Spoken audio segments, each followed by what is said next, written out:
Start करते हैं। नमो अरिहंताणं, नमो सिद्धाणं, नमो आयर्याणं, नमो आयाणं, नमो लोके संसारिणम्।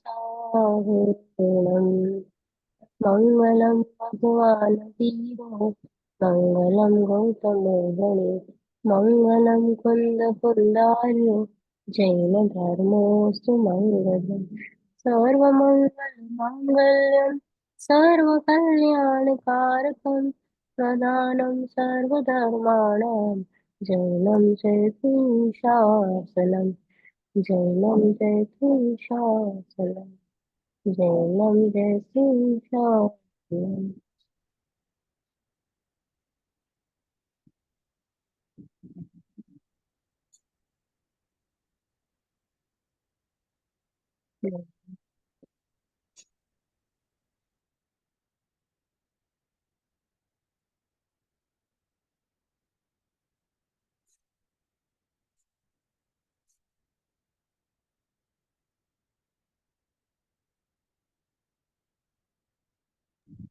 हाँ, तो हमारा प्रकरण चल रहा है सात तत्व संबंधी बुक। लास्ट क्लास रिकॉर्ड नहीं हो पाई थी, तो एक कुछ रिकैप ले लेते हैं ताकि लोगों को समझ में आ जाए कि हम किस बारे में बात कर रहे हैं।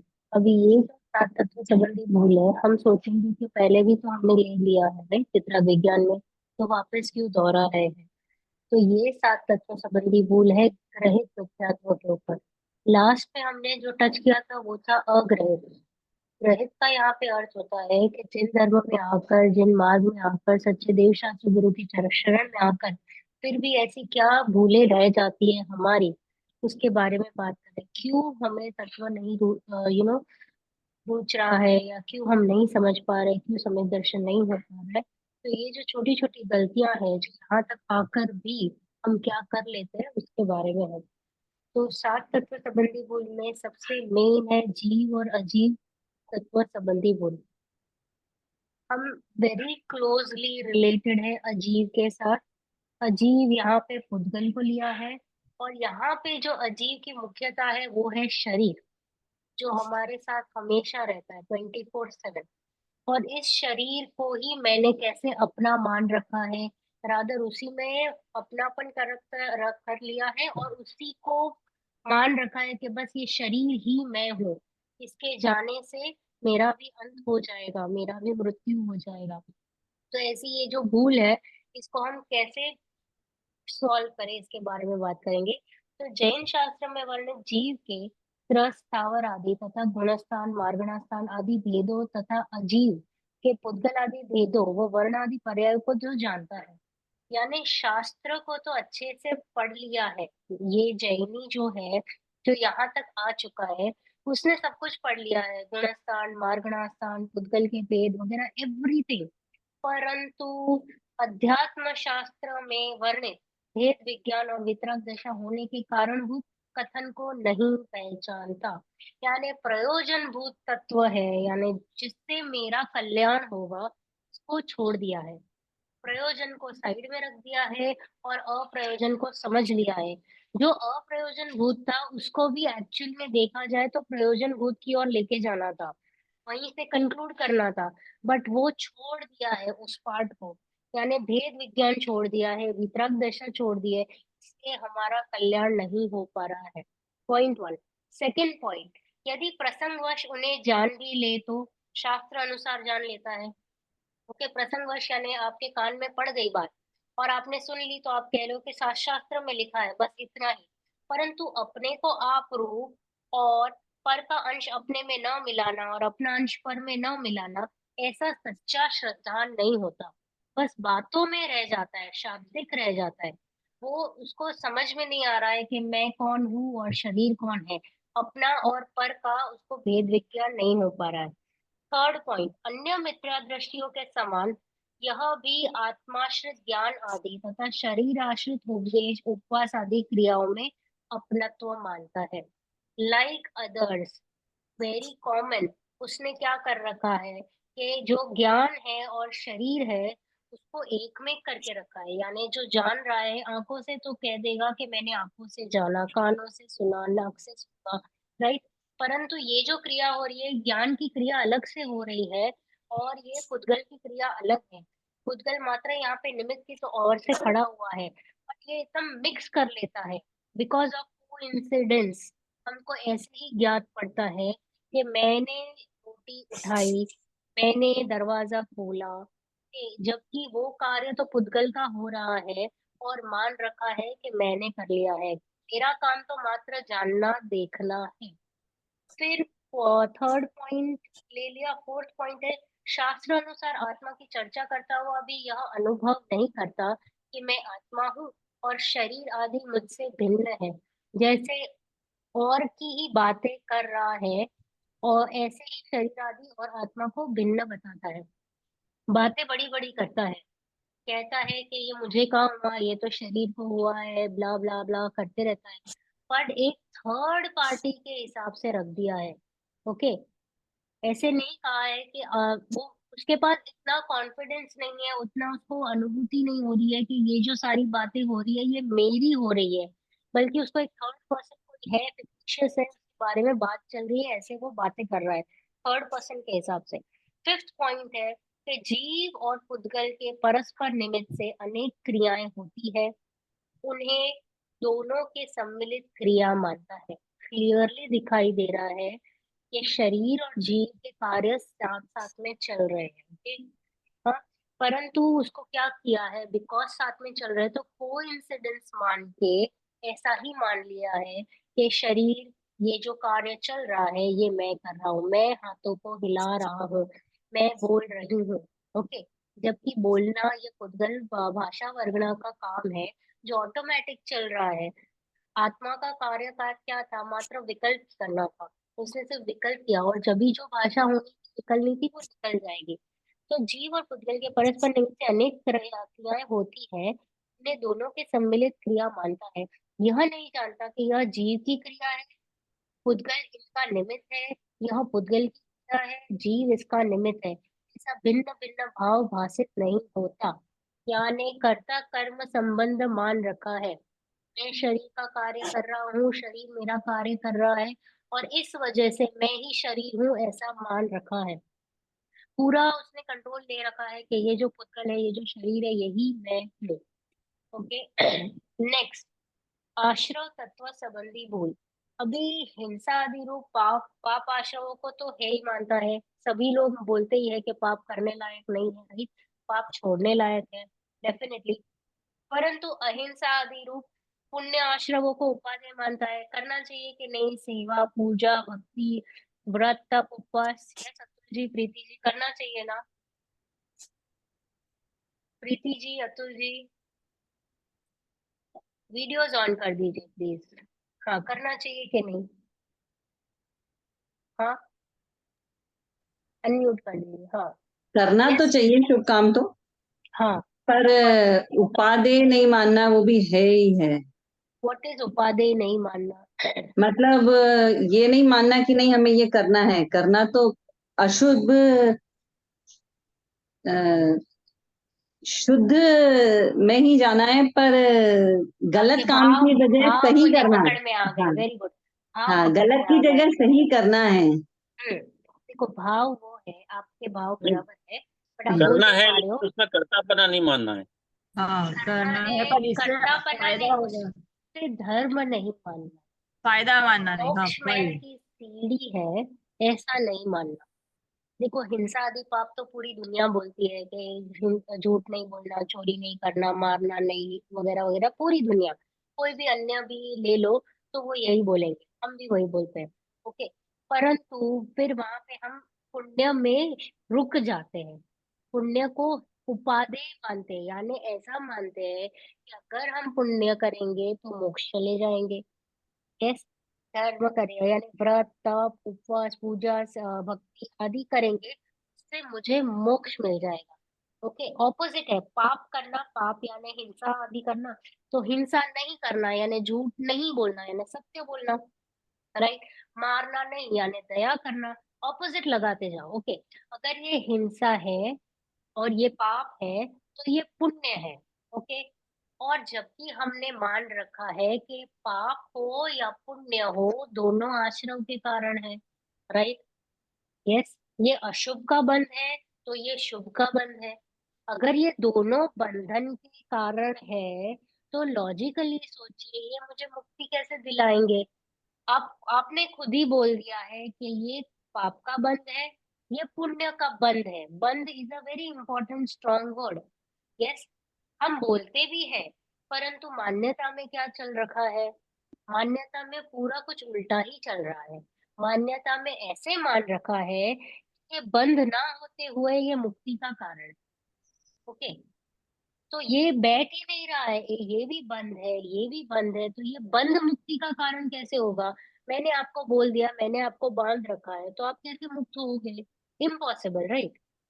Not possible.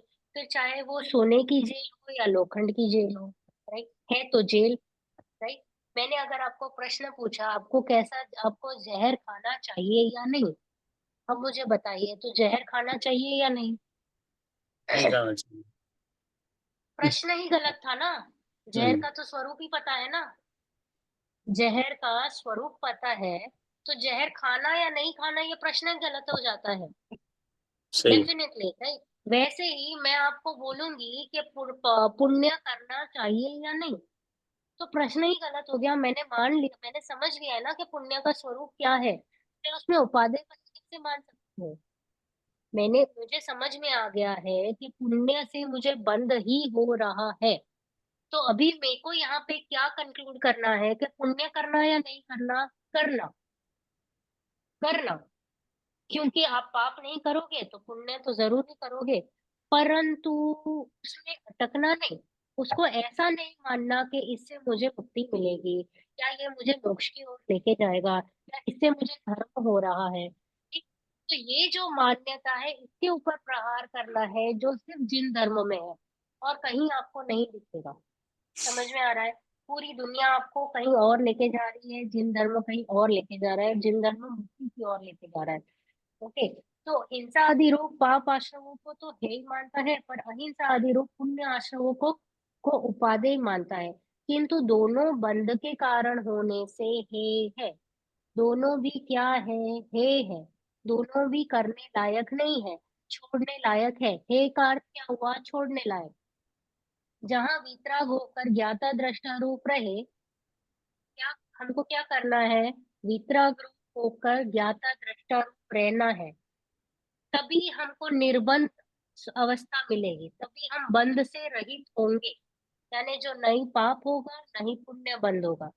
कभी? जब हम शुद्ध भाव में रहेंगे तब। शुद्ध भाव की ओर, जैसे प्रीति जी ने कहा, राइट? शुद्धता की ओर। जब हम शुद्ध भाव में रहेंगे तो यानी वितराग दशा में रहेंगे, यानी ज्ञाता दृष्टा में रहेंगे, तो निर्बंध अवस्था है। वो ही उपादेय है, वो ही परम उपादेय है। जब तक ऐसी दशा ना हो, यानी जब तक वितरागता प्रकट नहीं हो पूर्णता से, तब तक हमें क्या करना चाहिए? तो प्रशस्त राग में प्रवर्तन करना चाहिए। यानी तभी हमें शुभ क्रियाओं में लगना चाहिए। क्यों? क्योंकि शुभ में नहीं लगोगे तो अशुभ में चले जाओगे। अशुभ तो पतन का कारण है, ये नो? हाँ। अगर मैंने आपको कह दिया कि जिन मंदिर में जाने से क्या फायदा, वो तो पुण्य बंध का कारण है। हाँ। तो पुण्य से तो मोक्ष होता नहीं है, पुण्य से तो धर्म होता नहीं है। चलो, तो इज एम आई राइट और रॉन्ग? तो मुझे मंदिर जाना है या नहीं जाना? जाना है, जाना है क्योंकि अगर नहीं नहीं जाना? जाएंगे तो हाँ। हम कुछ गलत काम ही करेंगे, कहीं ना कहीं नेगेटिव काम करेंगे। यस। अगर मंदिर नहीं जाओगे तो घर पे बैठ के टीवी देखोगे, ऑफिस चले जाओगे, कुछ और प्रवृत्ति में लग जाओगे। राइट। तो प्रवृत्ति को हमको पॉजिटिव डायरेक्शन भी देना है, क्योंकि जब तक आप पॉजिटिव डायरेक्शन में दोगे आपकी कक्षाएं मंद होंगी। कक्षाएं मंद होंगी तो आपकी निर्मलता बढ़ेगी, तो आपकी कैपेसिटी जो रहेगी तत्वों को समझने की, वो बढ़ जाएगी। समझ रहे हो? खेत रहेगा तो खेत में अगर वो जमीन सॉफ्ट रहेगी तभी तो मैं उसमें दाना बो पाऊंगी ना। कड़क जमीन रहेगी तो उसमें इज इट पॉसिबल कि मेरे उसमें से कुछ निकले? नहीं। राइट। कोमल चाहिएगा ना मेरे को। तो ये कोमलता कैसे आएगी? क्योंकि आपकी मंदता, जब राग राग द्वेष में मंदता, कषाय में मंदता होगी, तो आपकी धरती इज रेडी टू एक्सेप्ट। अभी अगर आप एकदम गुस्से में होती, गुस्से में, और मैं आपको 4 वाक्य धर्म के सुना दूं, आप मुझे बोलोगे, 4 मुझे सुना दोगे, राइट? कि मुझे क्या धर्म की बात सुना रहे हो, हाँ? तुम पे आती है तब तुम क्या कर लेते हो, राइट? तो जब when you are in too much of anger, या कोई भी तीव्र कषाय हो जाती है, तब you are not ready to understand. It shows कि तीव्रता रहती है, तब आपकी धरती, यानी आप उपजाऊ नहीं हो, you are not ready to take in तत्व, सही बात समझने के लिए तैयार नहीं हो। इसके लिए मंदता की ओर जाना है। तो मंदता की ओर जाना यानी शुभ क्रियाओं में लगना। बट ये शुभ क्रियाओं को ऐसा नहीं मान लेना कि ये मेरे मुक्ति का कारण है, क्योंकि ये धर्म नहीं है। ये back of the mind clear होना चाहिए। समझ में आ रहा है? अभिप्राय में हमको चोट लगानी है, अभिप्राय चेंज करना है। व्हाट इज जिन धर्म? अभी हम जो जिस तरीके से आगे बढ़ रहे हैं, इज ओनली चेंजिंग योर अभिप्राय। मिथ्यात्व को, जो हमारा मिथ्यात्व, जो हमारे जड़ मूल से निकालने का कारण है, वो अभिप्राय चेंज कर दो, सब कुछ हो जाएगा ऑटोमेटिक। अभिप्राय में बहुत बड़ी गलती चल रही है। तो तब तक प्रशस्त रूप प्रवर्तन करे, यानी शुभ भाव में रहे, परंतु श्रद्धा तो ऐसी रखे कि यह भी बंध का कारण है। यानी अभिप्राय में क्लैरिटी होनी चाहिए कि भाई ये मेरे पूर्ण में ये कॉमा है, यानी यहाँ पे एक स्टेशन है, यहाँ पे रुकना है, बट ये मेरे मोक्ष का कारण नहीं है। श्रद्धा में इसे मोक्ष मार्ग माने तो क्या होगा? अगर मैंने श्रद्धा में इसको मोक्ष मार्ग मान लिया तो क्या हो जाएगा? तो गलत हो जाएगा, फिर हम पुण्य में ही उलझे रह जाएंगे यस, तो हो जाएगा और मिथ्या संसार दृष्टि। बढ़ता रहेगा। हाँ, मिथ्यात्व, मिथ्यात्व का पोषण किया, राइट? तो ये मिथ्या दृष्टि ही रह जाएगा, यानी शुभ में संतोष नहीं मानना। हम अपने आप को ही टटोलते रहे, जब जब हम शुभ में जाते हैं तो बड़ा मीठा लगता है, और हम यहीं पे फुल स्टॉप कर लेते हैं। हम स्वाध्याय, चिंतन, मनन करने का जो प्रोसेस है उसको बंद कर देते हैं, क्योंकि हमें कभी वहां पे शांति लगती है, क्योंकि मंदता हुई ना कषायों की। तो जब जब कषाय बंद होंगे तो हमको निराकुलता अच्छा लगेगा, बहुत मीठा मीठा लगेगा। तो वो जो शांति का वेदन है, उसमें अटकना नहीं है, क्योंकि वो रियल सुख नहीं है, ये भी सुखाभास है। ओके, रियल सुख तो इससे भी कुछ और है। अभी हम इसके कारण देखेंगे कि मिथ्यात्व आदि आश्रम के अंतरंग रूप को तो पहचानता नहीं। अभी व्हाट इज मिथ्यात्व आदि? मैंने लास्ट क्लास कराया था। कितने हैं आश्रम के प्रकार?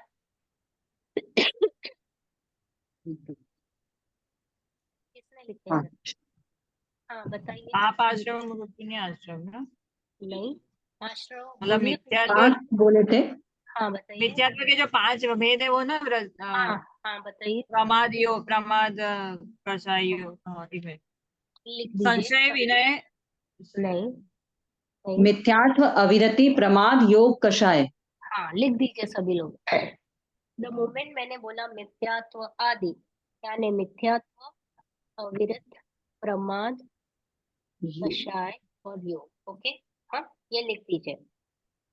तो आश्रमों के ये अंतरंग स्वरूप को तो पहचानते नहीं। तकलीफ कहाँ पे है? स्वरूप को नहीं पहचाना। किसके स्वरूप को नहीं पहचाना? जो मुझे दुख दे रहा है। मुझे क्या दुख दे रहा है? तो मिथ्यात्व आदि आश्रम। तो ये आश्रमों के सही स्वरूप को नहीं पहचाना, उनके बाह्य रूप को ही आश्रम, मतलब कोई आश्रम मान रखा है, ऊपर ऊपर से मैंने समझा है, ऊपर ऊपर से, बट उसका जो रियल स्वरूप है वो नहीं पहचाना। तो अभी देखते हैं फर्स्ट, कि गृहित मिथ्यात्व को ही मिथ्यात्व जानता है, बस। कि कूदे कुगुरु कुशास्त्र को जो अगर मैंने नमन किया तो वो मिथ्यात्व है, ऊपर ऊपर से जान लिया। परंतु अनादि काल का अग्रहित मिथ्यात्व उसे नहीं पहचाना। व्हाट इज अग्रहित मिथ्यात्व? यानी सात तत्व संबंधी भूल, ओके, हिंसा, पुण्य और पाप को एक रूप मान लेना, राइट? तो ये जो सारे हमारे शरीर में अपनत्व कर लेना, ये क्या है? ये सारे अग्रहित मिथ्यात्व है।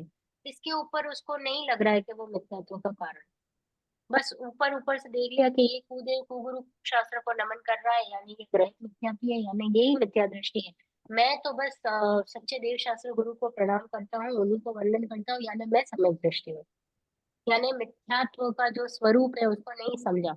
मिथ्यात्व का क्या स्वरूप है? उल्टी मान्यता। अभी हमारी मान्यता क्या चल रही है? पूरी की पूरी उल्टी। कैसे उल्टी? कि बाहर में सुख बुद्धि है कि नहीं, संयोगों में सुख बुद्धि, संयोग चाहने की इच्छा है। इस वजह से क्या हो रहा है? राग द्वेष हो रहा है। आप धीरे धीरे बैकवर्ड इंटीग्रेशन करते जाइए कि मुझे क्यों मिथ्यात्व परेशान कर रहा है, या मिथ्यात्व क्या है। तो मैंने मिथ्यात्व यानी उल्टी मान्यता को ही पकड़ के रखा है।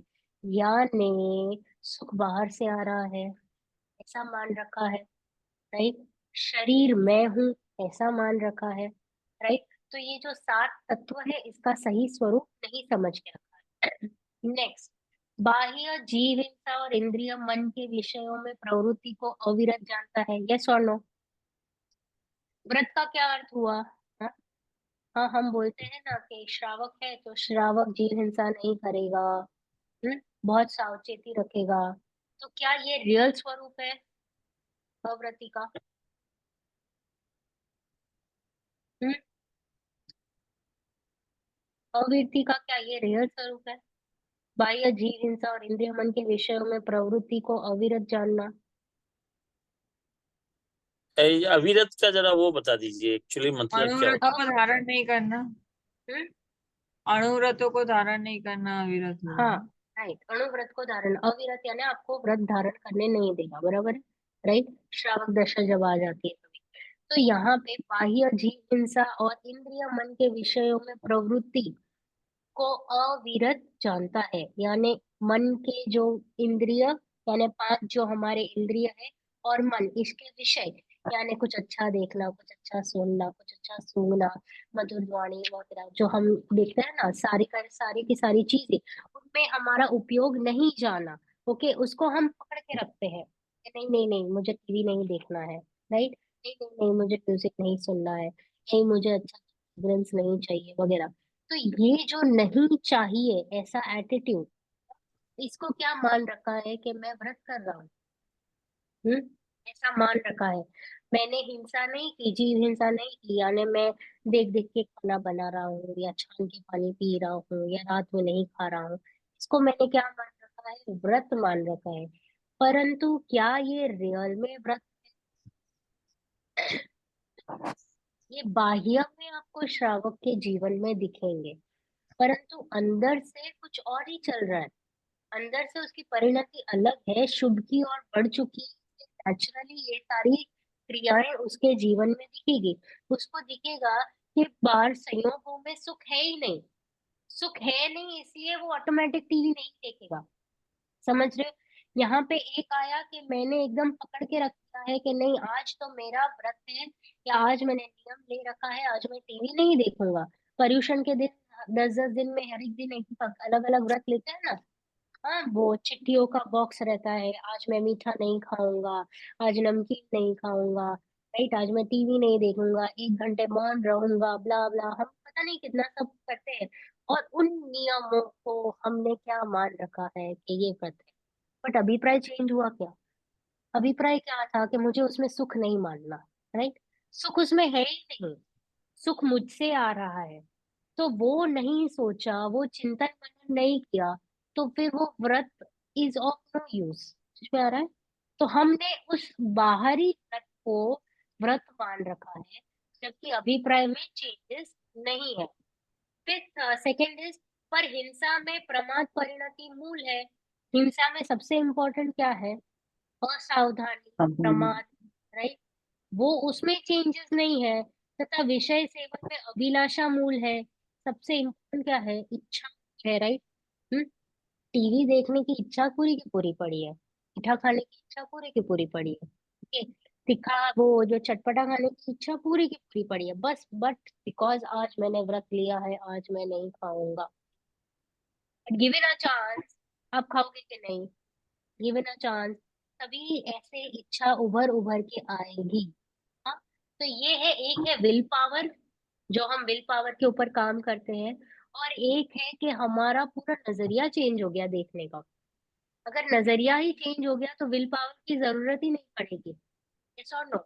तब आपको उसको कष्टदायक नहीं लगेगा। तो यहाँ पे एक चीज एकदम कष्टदायक लग रही है और एक सहज हो जाती है। तो प्रमाद परिणति मूल है, पॉइंट वन, यानी असावधानी। और सेकंड है अभिलाषा, इच्छा।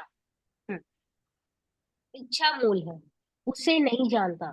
तो ये हो गया पॉइंट टू। इच्छा is a very important word. Okay, then point number three, बाह्य क्रोध आदि को ही कषाय मानता है। गुस्सा नहीं करूंगा, जैसे तैसे नहीं बोलूंगा, मान नहीं करूंगा। अभी ऐसा सिचुएशन आ गया कि यहाँ पे हमारी क्लास चल रही है और मैंने कुछ बोल दिया गुस्से में। ओके, अभी प्रियंका जी को अच्छा नहीं लगा। प्रियंका जी बोली चलो अभी समय ठीक नहीं है, नेक्स्ट टाइम देख लूंगी। कभी तो कभी आएंगे ना हाथ में, राइट? तो आपने अभी भरी सभा में तो गुस्सा नहीं किया, ओके, प्रियंका जी ने, बट अंदर क्या चला? तो क्रिया नहीं दिखी गुस्से की। समझ में आ रहा है? क्रिया नहीं दिखेगी आपको, परंतु भाव क्या थे, अभिप्राय क्या था, वो तो सेम का सेम ही रहा, राइट? तो उस पे वर्किंग नहीं हुआ, और वर्किंग हुआ कि क्रिया नहीं करना। हाँ? तो हम क्या करते हैं, हम बाह्य में चेंजेस करने की कोशिश करते हैं। जब ऐसी कोई सिचुएशन आ जाए, तब हमें कैसे करना है, सोचना है कि उसने मुझे कहाँ कहा, उसने तो इस शरीर को कहा, राइट? तब हमें ऐसे पॉइंट्स लगाने हैं। या फिर ये तो भाषा वल्गना थी, ये ऑटोमेटिक निकल गई, उसके भी कंट्रोल में कहाँ थी, राइट? ऐसे सोचना है। या ये मेरा उदय था, शायद मैंने भी ऐसे कभी कुछ किया रहेगा। ऐसे अलग अलग पॉइंट्स लगा के हमको तत्व को जोर देना है, स्ट्रॉन्ग करना है तत्व के पड़के को। हम तत्व के पड़के को स्ट्रॉन्ग नहीं करके दूसरी ओर पल और इसको उठाते रहते हैं कि नहीं करना, नहीं करना, नहीं करना, यानी क्रिया क्रिया क्रिया क्रिया, अभिप्राय जीरो। यानी गिवन अ चांस, आप ये क्रिया, अगर चांस मिल जाए, बड़ा विस्फोट हो जाएगा क्रिया का। हाँ? तो इसलिए हमको पूरा काम हमारे अभिप्राय पे करना है।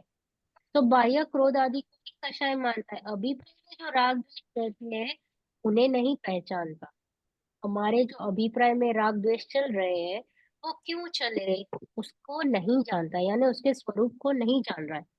बाह्य चेष्टा को ही योग मानता है, यानी एक कोने में चुपचाप बैठ जाना उसको बोलते हैं, यानी योग। योग कर लिया, नहीं, मन मन शांत है, वचन शांत है, और शरीर भी शांत है। मन वचन काय हुआ ना योग, यानी तो एक साइड बैठ गया, तो हमने मान लिया कि ये गुप्ती कर रहा है, तीन गुप्ती। यानी योगों की कोई ऊपरी निचली मतलब चलाचल नहीं चल रही है।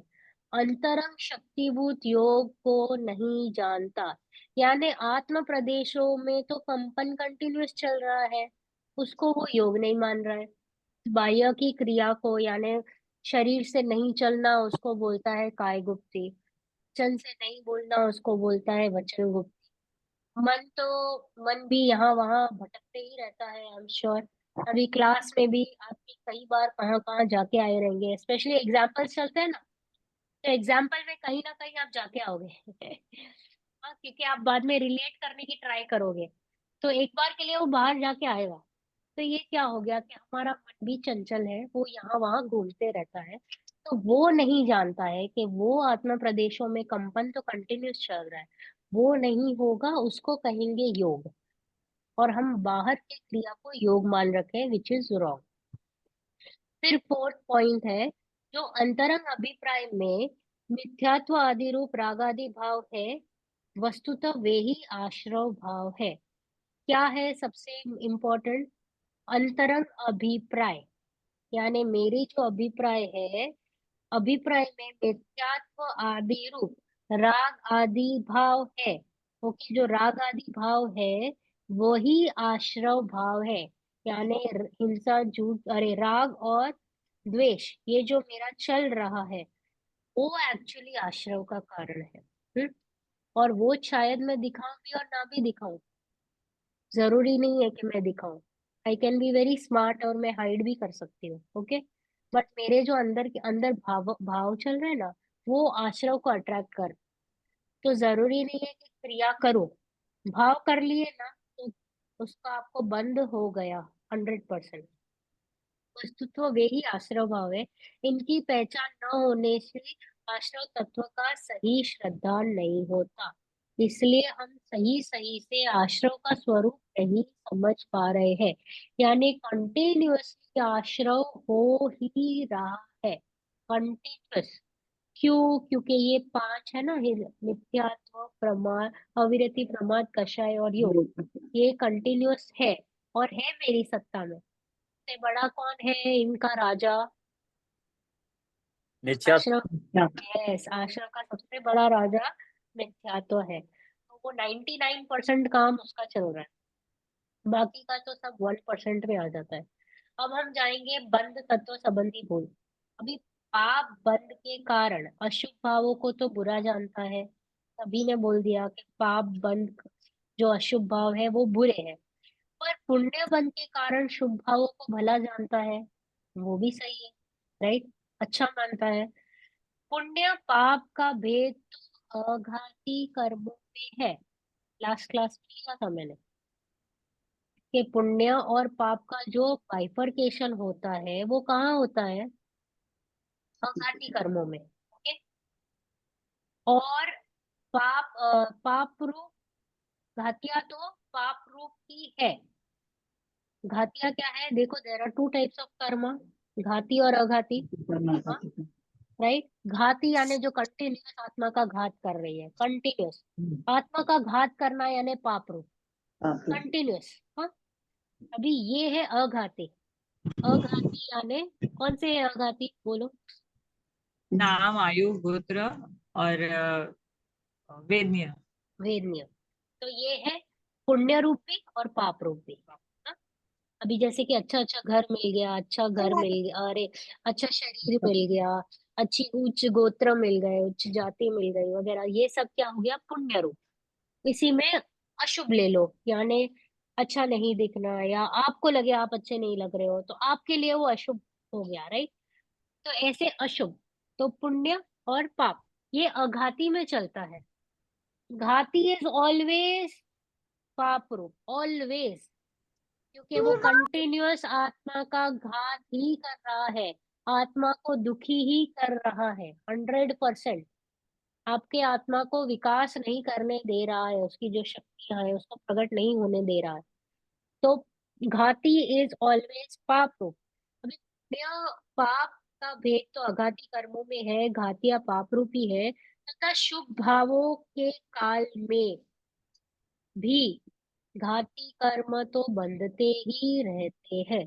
अभी आप पूजन करने जा रहे हो, भगवान के मंदिर जा रहे हो, एक साथ सारे कर्म बंधते हैं।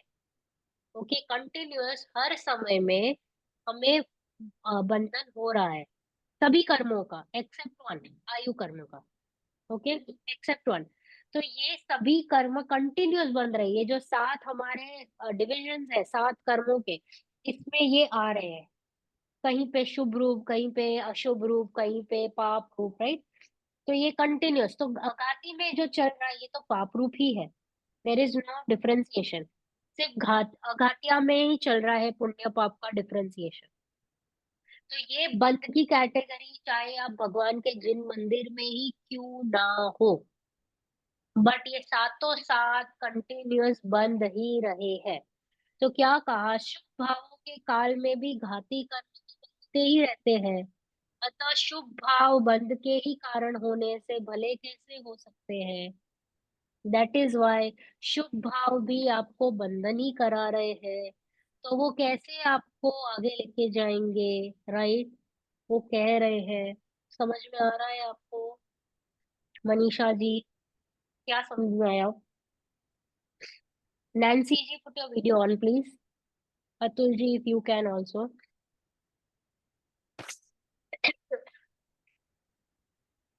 ये जो 7 कर्म हैं,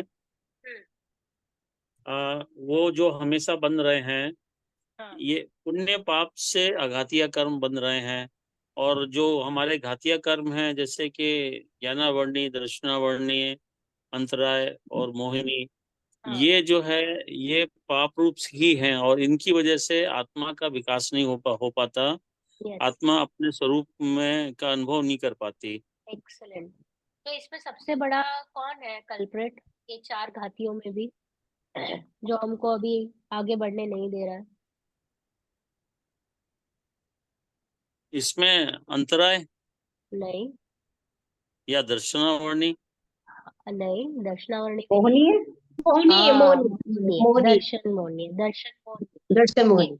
अच्छा, मोहिनी दर्शन मोहनीय, मोहिनी कर। हाँ अच्छा, मोहनीय। मोहनीय है राजा कवि, हाँ, हाँ मोहिनी इसमें कर। दर्शन मोहनीय। दर्शन हाँ, मोहनीय सम्यक दर्शन को प्रकट करने नहीं दे रहा है, क्योंकि ये हम बार बार हमको उल्टी दिशा में लेके जाएगा। अनादि का हमारे संस्कार है ना, अनादि के संस्कार की वजह से क्या होता है, हम सोचते हैं, हम तत्व निर्णय में लग जाते हैं, वापस कुछ हो गया, वापस कुछ उदय आ गया, तो आप वापस चले जाओगे। तो ये एक बुद्धि पूर्वक प्रयास रहना चाहिए, continuous to stay on this मार्ग। ओके, बुद्धि पूर्वक अभी थोड़े टाइम के लिए आपको मेहनत करनी पड़ेगी। ओके, बुद्धि पूर्वक बार बार आना पड़ेगा, बार बार आना पड़ेगा, क्योंकि ये अनादि के संस्कार है ना, इसको तोड़ने के लिए टाइम लगते हैं। तो ये मोहनिया ऐसा है ना राजा कि आपको बार बार खींच के लेके जाएगा। अच्छा, कुछ घर में प्रॉब्लम करा देगा, ऑफिस में प्रॉब्लम करा देगा, शरीर में प्रॉब्लम करा देगा, राइट? तो तभी आपको कैसे उसको टैकल करना है। अभी कभी कभी क्या होता है, हम अकेले वीक पड़ जाते हैं, टैकल नहीं कर पाते, तो साधर्मी आ जाते हैं हेल्प करने के लिए, बार बार उसको खींच के लेके आएंगे, राइट? इसलिए बोला हम एक दूसरे के अभी साधर्मी है, हमारा कर्तव्य है कि कोई यहाँ से छूटे नहीं, हमें उसको खींच के लेके जाना है। मोह का ऐसा ही स्वरूप, एट एवरी टाइम आपको प्रॉब्लम आए तो ये प्रॉब्लम उसी को आती है जो तत्व के मार्ग में आगे बढ़ रहे रहते हैं, उसको बार बार चैलेंजेस आएंगे। तो ये challenges are a stepping stone ऊपर जाने के लिए। हमको खुश होना चाहिए कि चैलेंज आया है ना, तो हम उसको फेस करेंगे और तत्व के बल से आगे बढ़ते चले जाएंगे। तो ये सारे चैलेंजेस को हमको टिक मार्क करते हुए आगे निकल जाना है, रोना नहीं, पीछे नहीं हटना। ओके, वापस सेटबैक नहीं लेना, क्योंकि ये अमूल्य अवसर मिला है। पॉपकॉर्न के जैसे हम बाहर निकले हैं निगोद से, चांस मिला है, मनुष्य पर्याय मिली है, जैन धर्म मिला है, सच्चे देवशास्त्र गुरु मिले हैं, और सबसे best cherry on the cake क्या है कि अभी रुचि है। रुचि है, आप यहाँ पे बैठ के पढ़ रहे हो और रुचि है, तो इस रुचि को कंटिन्यूअस अग्नि मतलब वो let the candle keep on glowing, light lit रहना ही चाहिए। तो इस वो हमेशा के लिए रहना चाहिए, इसलिए हमें मेहनत करनी है कि हम वापस सेटबैक ना ले और फॉल ना ले, क्योंकि बार बार ये मौका नहीं मिलेगा। उल्टा अवसर पीढ़ी काल में जहाँ पे धर्म सुनने को ही नहीं मिलता है, वो कहीं नहीं मिलेगा सच्चा धर्म सुनने को। यहाँ पे वो काल में आप बैठ के पढ़ रहे हो, मोर यू वांट, तो आपका तो पुण्य बोलते हैं ना कि चक्रवर्ती से भी ज्यादा है। चक्रवर्ती और तीर्थंकर के पुण्य से भी यू कैन से कि ज्यादा है, क्योंकि आप वो काम कर रहे हो ऐसे काल में जहाँ पे सब कुछ निकृष्ट है, नहीं दिखाई देगा आपको धर्म, सब कुछ बुरा बुरा ही दिखेगा, रास ही दिख रहा है, राइट? तो ऐसे काल में अगर आपको चांस मिला है तो उसको पकड़ लीजिए और गवाइएगा नहीं और आगे लेते जाइएगा। ओके, तो ये जो शुभ भाव है वो भी बंद के कारण है, इसलिए वो भी भले नहीं है। अभी इसका उल्टा नहीं लेना कि शुभ भाव नहीं करना, कि शुभ भाव नहीं करोगे तो कहाँ जाओगे, अशुभ में चले जाओगे। सिर्फ अभिप्राय चेंज करना है, अभिप्राय, मान्यता, श्रद्धा, क्रियाएं तो शुभ ही दिखेगी, उसकी मनाही नहीं है, बट अभिप्राय चेंज कर लीजिए। अभी नेक्स्ट है संवर तत्व संबंधी भूल। संवर किसे कहते हैं? आश्रव को आना रुकना, यस, संवर। आश्रव कर्मों का का आना आना रुक। रुकना, वेरी गुड, संवर। तो ये जो संवर है यानी यहाँ पे धर्म की शुरुआत होना। ओके, धर्म की रियल शुरुआत। तो हमने क्या मान रखा है इसके बारे में हम सोचेंगे कि अहिंसा आदि रूप शुभ आश्रमों को संवर जानता है। यानी जो अभी मैंने पुण्य किया ना, यानी मैं मंदिर गई, मैं व्रत किया, मैंने पूजन की, मैंने भक्ति की, उसको क्या मान रखा है मैंने? संवर। क्या वो संवर है? नहीं, क्यों वो पुण्य नहीं? रूप है। वो पुण्य है, वो बंद है। बंद है तो बंद संवर कैसे हो सकता है? राइट। बंद के नॉट बी संवर। राइट। हमने क्या बोला कि यहाँ पे धर्म की शुरुआत हुई, तो ये धर्म तो है नहीं पुण्य बंद। राइट। तो इसके लिए वो संवर नहीं है। तो अहिंसा आदि रूप शुभ आश्रमों को संवर जानता है। पर एक ही कारण से पुण्य बंद और संवर दोनों कैसे हो सकता है? राइट। एक बाजू आप कह रहे हो कि ये बंधन का कारण है, पुण्य बंद। हाँ, और वही बंद आपको मुक्ति कैसे दिलाएगा? मुक्ति तो नॉट पॉसिबल ना। एक बाजू आप कह रहे हो बंधन है, दूसरी बाजू उसी को मुक्ति का कारण कह रहे हो। तो how can one thing be both? It is not possible. It is not possible logically. यहाँ पे हम परीक्षा करने बैठे हैं, सोचने बैठे हैं। जस्ट बिकॉज जिनवाणी कह रही है उसको हाँ करने नहीं बैठे हैं। ओके। हमें सोचना है और हमें सोच के निर्णय लेना है। जब हम सोच के उसका कंक्लूजन निकालेंगे तो वो कंक्लूजन हमारे साथ फॉरएवर रहेगा, यानी वो संस्कार पड़ गया। ओके। जो महावीर भगवान का जीव, जो शेर का जन्म में था, शेर के काल में था, तो वो क्या उसके संस्कार होंगे, संस्कार पड़े होंगे, इसके लिए कोई आके उनको कह गया? संस्कार के बिना ये सारे काम नहीं हो पाएंगे। तो हमें क्या करना है? निर्णय करना है। ऐसे के ऐसे बातों को बिठा नहीं लेना है। सोचना।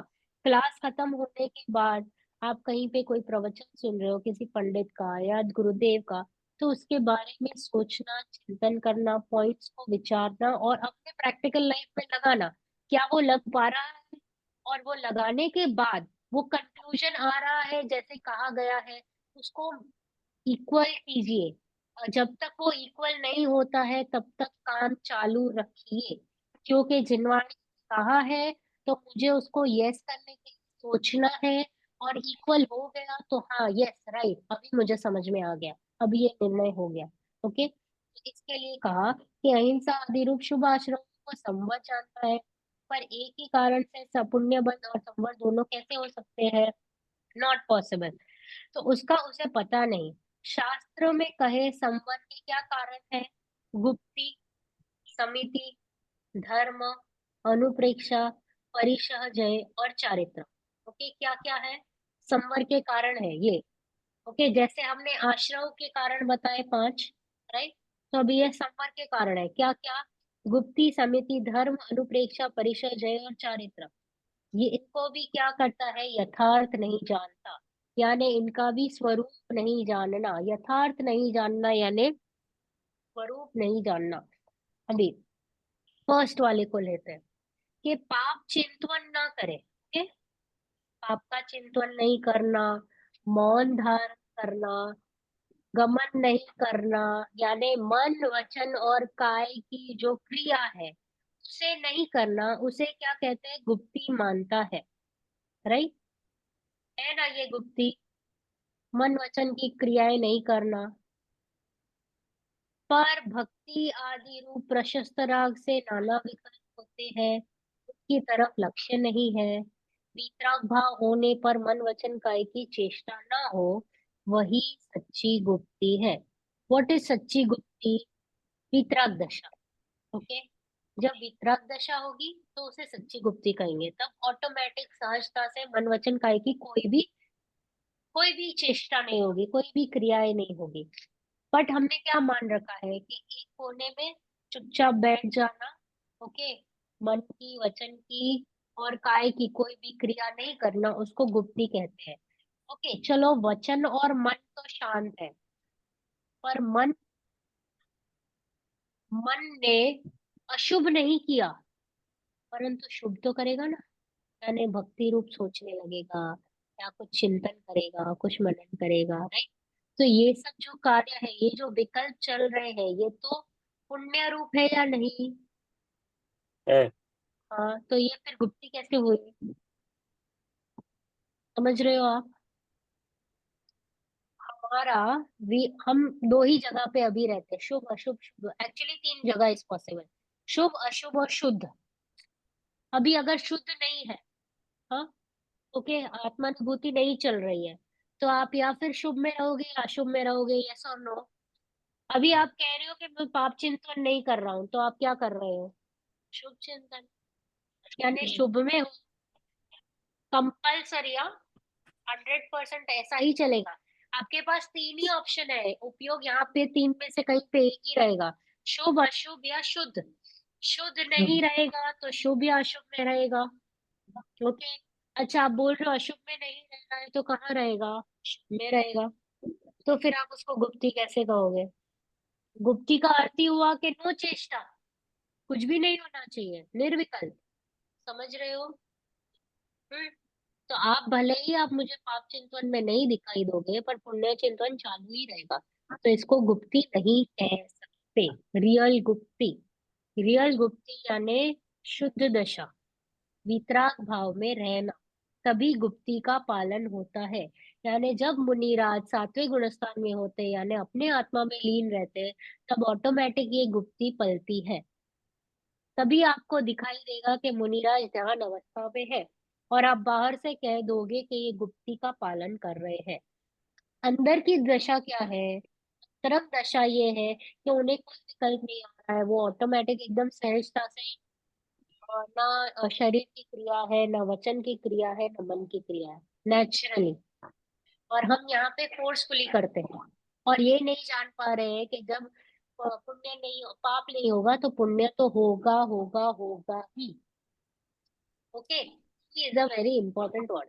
तो वितराग आपने भाव होने, हाँ, यस, आपने जो अभी बताया था, जैसे संवर हाँ, के समय के जो भी हमने धर्म सुना है, प्रवचन सुना है, उनको सोचना, हाँ, प्रैक्टिकल लाइफ में उसको लगाना, हाँ, और फिर उसके बाद निर्णय करना हाँ, कि हमारी क्या गलती है, क्या नहीं है। और हाँ, उसको वो जो ये जो क्रिया है कि हमने हाँ, ये आज सीखा, आज ये बताया गया, ये प्रिंसिपल बताया, हाँ, और उसको हम अपने प्रैक्टिकल लाइफ में एनालाइज करते हैं और उसमें लगाते हैं कि हमारी ये गलती है, ये नहीं करना, अपन को हाँ, यहाँ चुप रहना, या जो भी हमने डिसीजन लिया, निर्णय हम्म, किया, तो हम्म, ये जो भाव है, ये कौन सा, ये पुण्य भाव है या शुद्ध भाव? पुण्य भाव, अच्छा। 100% पुण्य, शुद्ध नहीं। हाँ, शुद्ध में तो कोई मतलब कोई विकल्प नहीं रहेगा, निर्विकल्प अवस्था, पुण्य भाव। क्योंकि आप निर्णय कर रहे हो, ये जो इनफैक्ट ये जो पुण्य जो बांध रहे हो, ये उत्कृष्ट पुण्य बांध रहे हो, क्योंकि आप तत्व निर्णय कर रहे हो, ओके। ये एकदम तत्व निर्णय की बात है। हाँ, ये सातिशय पुण्य है, सातिशय पुण्य चल रहा है। एकदम उत्कृष्ट, उत्कृष्ट जाति का पुण्य बोलते हैं ना, अच्छा वाला पुण्य। जो आप, ये पुण्य जो रहेगा ना, ये पुण्य पुण्य में ही जाएगा, पाप बन में नहीं जाएगा। तो समझ रहे ये सब हो? करते हुए जैसे कि हम एक तरीके से सिर्फ अपन सोच रहे हैं और निर्णय कर रहे हैं, चुपचाप बैठ के ध्यान में लीन होके, तो हाँ, हमारी कोई और कोई क्रिया नहीं हो रही, कोई चेष्टा नहीं हो रही जैसे, हाँ, तो वो गुप्ती में, मतलब गुप्ती से रिलेटेड आएगा नहीं? नहीं नहीं, आप तभी भी तो आप निर्णय तो कर ही रहे हो ना, विकल्प तो चल ही रहा हम्म। है। हम्म। शुद्ध भाव को ही गुप्त कहेंगे, कि वितराग हम्म। भाव को, दशा जब भी रहेगी तभी गुप्ती सही कहलाएगी। इसलिए हम ना मीनिंग नहीं समझ पा रहे गुप्ती का। हमारी क्या गलती हो रही है कि हम बाहरी से देख के उसको समझते हैं कि गुप्ती है, अंतरंग को नहीं समझ पा रहे, जो उसका रियल स्वरूप है। तो इसलिए गुप्ती का स्वरूप बताया। सेकेंड पॉइंट है समिति का स्वरूप। इसी हम्म। प्रकार यत्नाचार प्रवृत्ति को समिति मानता है, ओके, एकदम देख देख के सब चलना वगैरह। पर उसे यह नहीं पता कि हिंसा के परिणामों से पाप होता है, और रक्षा के परिणामों से क्या होगा? पुण्य ही संवर होगा। होगा। हाँ, वेरी गुड, पुण्य होगा, राइट। संवर होगा क्या? नहीं। Very good. तो रक्षा के ऑपोजिट है ना, तो एक से अगर पाप हो रहा है तो दूसरे से पुण्य होगा, तो उसको संवर क्यों मान रहा है? हम गलती क्या करते हैं कि मैंने दया करी, वो चींटी को बचा लिया, इसको बचा लिया, तो मैंने संवर किया, ऐसा मान लिया, तो ये गलती है। ये हुआ रक्षा के परिणामों से संवर कहोगे, तो पुण्य बंध किससे होगा? मुनियों के किंचित राग होने पर गमन आदि क्रिया होती है, कि उनको कभी कभी मतलब ऑब्वियसली राग सत्ता में पड़ा है, राइट। वो अभी तक कंप्लीटली वितरागी तो हुए नहीं है मुनि, ऑन द वर्ज है। हाँ, वितराग दशा पे चल रहे हैं वो मार्ग पर पूर्णतः पूर्ण पूर्ण वितरागता हुई नहीं है। जो किंचित राग है वो उस वश वो क्या करते दिखाई देंगे, गमन आदि क्रिया। ओके, तो वहां उन क्रियाओं में अत्य आसक्ति नहीं होने से, यानी उसका अभाव से, आसक्ति नहीं है उनको कि मुझे कंपलसरी गमन करना ही है, मुझे तो ये यहाँ पे जाना ही है, ऐसी कोई भावना नहीं है। बस उनको ऐसा विकल्प आया कि बस मुझे आहार लेने जाना है, आहार लेने गए, आहार नहीं मिला तो वापस आ जाओ। ऐसा वो हार्ड एंड फास्ट नहीं है कि नहीं मुझे आज लेना ही है कुछ भी करके। ऐसे ही हमारे ऋषभ महाराज थे, ऋषभ मुनि। हाँ, 6 महीने तक वो आहार लेने गए वापस आए, लेने गए वापस आए, नहीं मिला तो क्या उनको गुस्सा आया? नहीं। आसक्ति नहीं थी, नहीं वो ऐसा योग नहीं बना या ऐसा उनको विधि नहीं मिली तो वो वापस आ गए। तो आसक्ति नहीं थी, तो उन वहां उन क्रियाओं में अति आसक्ति का अभाव में प्रमाद रूप प्रवृत्ति नहीं होती, असावधानी नहीं होती। वो एकदम ऊपर के लेवल में चले गए हैं, वो वितरागता मतलब नियरली अभी बोलो ना वितरागता आने ही वाली है, ऐसी दशा है क्यों, तो उनमें ऐसी प्रमाद रूप प्रवृत्ति दिखाई नहीं देती। वो हमेशा देख देख के ही चलेंगे कि किसी जीव को हिंसा ना पहुंचे, कि ऐसी उनकी प्रवृत्ति रहती है, तथा अन्य जीवों को दुखी करके अपना गमन आदि प्रयोजन नहीं था। अगर उनको पता चला कि जैसे कि मुनिराज गए और कोई बच्चा रो रहा है, तो उनको दिखेगा कि संसार में देखो कितना दुख है, तो ऐसे में क्या मुझे आहार लेना, इसलिए वो चले जाते हैं, राइट। तो ऐसा उनको किसी जीव को दुखी देख के उनको ऐसा नहीं है कि भले वो रो रहा हो मैं तो मेरा खाना खा के खत्म करूंगा, राइट। ऐसा नहीं करते, किसी जीव को दुखी नहीं देखेंगे, ना ही उसको दुख दुख देंगे, दुखी करके अपना गमन आदि प्रयोजन नहीं साधते, अतः स्वयं दया पड़ती है, यही सच्ची समिति है। ये समिति इज कि ऑटोमेटिक सहजता से दया पड़ती है, कोई जोर जबरदस्ती नहीं है कि नहीं मुझे 28 मूलगुण पालन करने हैं। ऐसा कोई बोलता नहीं है कि 28 मूलगुण आपको व्रत दे दिया गया है अभी आपको पालन करना है। It is a very natural process, उनके जीवन में श्रावक दशा से ही वो तैयारियां स्टार्ट हो जाती हैं। 5वें गुणस्थान में रहते हैं तभी से सारी तैयारियां स्टार्ट हो जाती है, वो भी नेचुरली, कि उनको मन ही नहीं होता है, उनको ऐसी इच्छा ही प्रकट नहीं होती है कि ऐसा करना चाहिए, ऐसा हो जाए, ऐसा होता ही नहीं है उनसे। फिर थर्ड पॉइंट है धर्म। बंध आदि के भय से, स्वर्ग मोक्ष के लोभ से क्रोध आदि न करे। हम क्यों क्रोध नहीं करते? क्योंकि कषाय नहीं क्रोध करने को करेंगे। बुरा मानते हैं। हाँ हाँ, कषाय राइट, नहीं। Very good. बुरा मानते हैं, पर क्या वो एक्चुअल में क्रोध बुरा मानते हैं? मतलब वो हमको दुख कर रहा है ना, दुख दे रहा है कि नहीं? आपने अगर किसी हम्म। के ऊपर गुस्सा किया तो आप नहीं कांपने लग जाते हो, आंखें लाल हो जाती है, और अच्छा नहीं लगता है आपको? अच्छा लगता है क्या किसी को कोई गुस्सा करने से?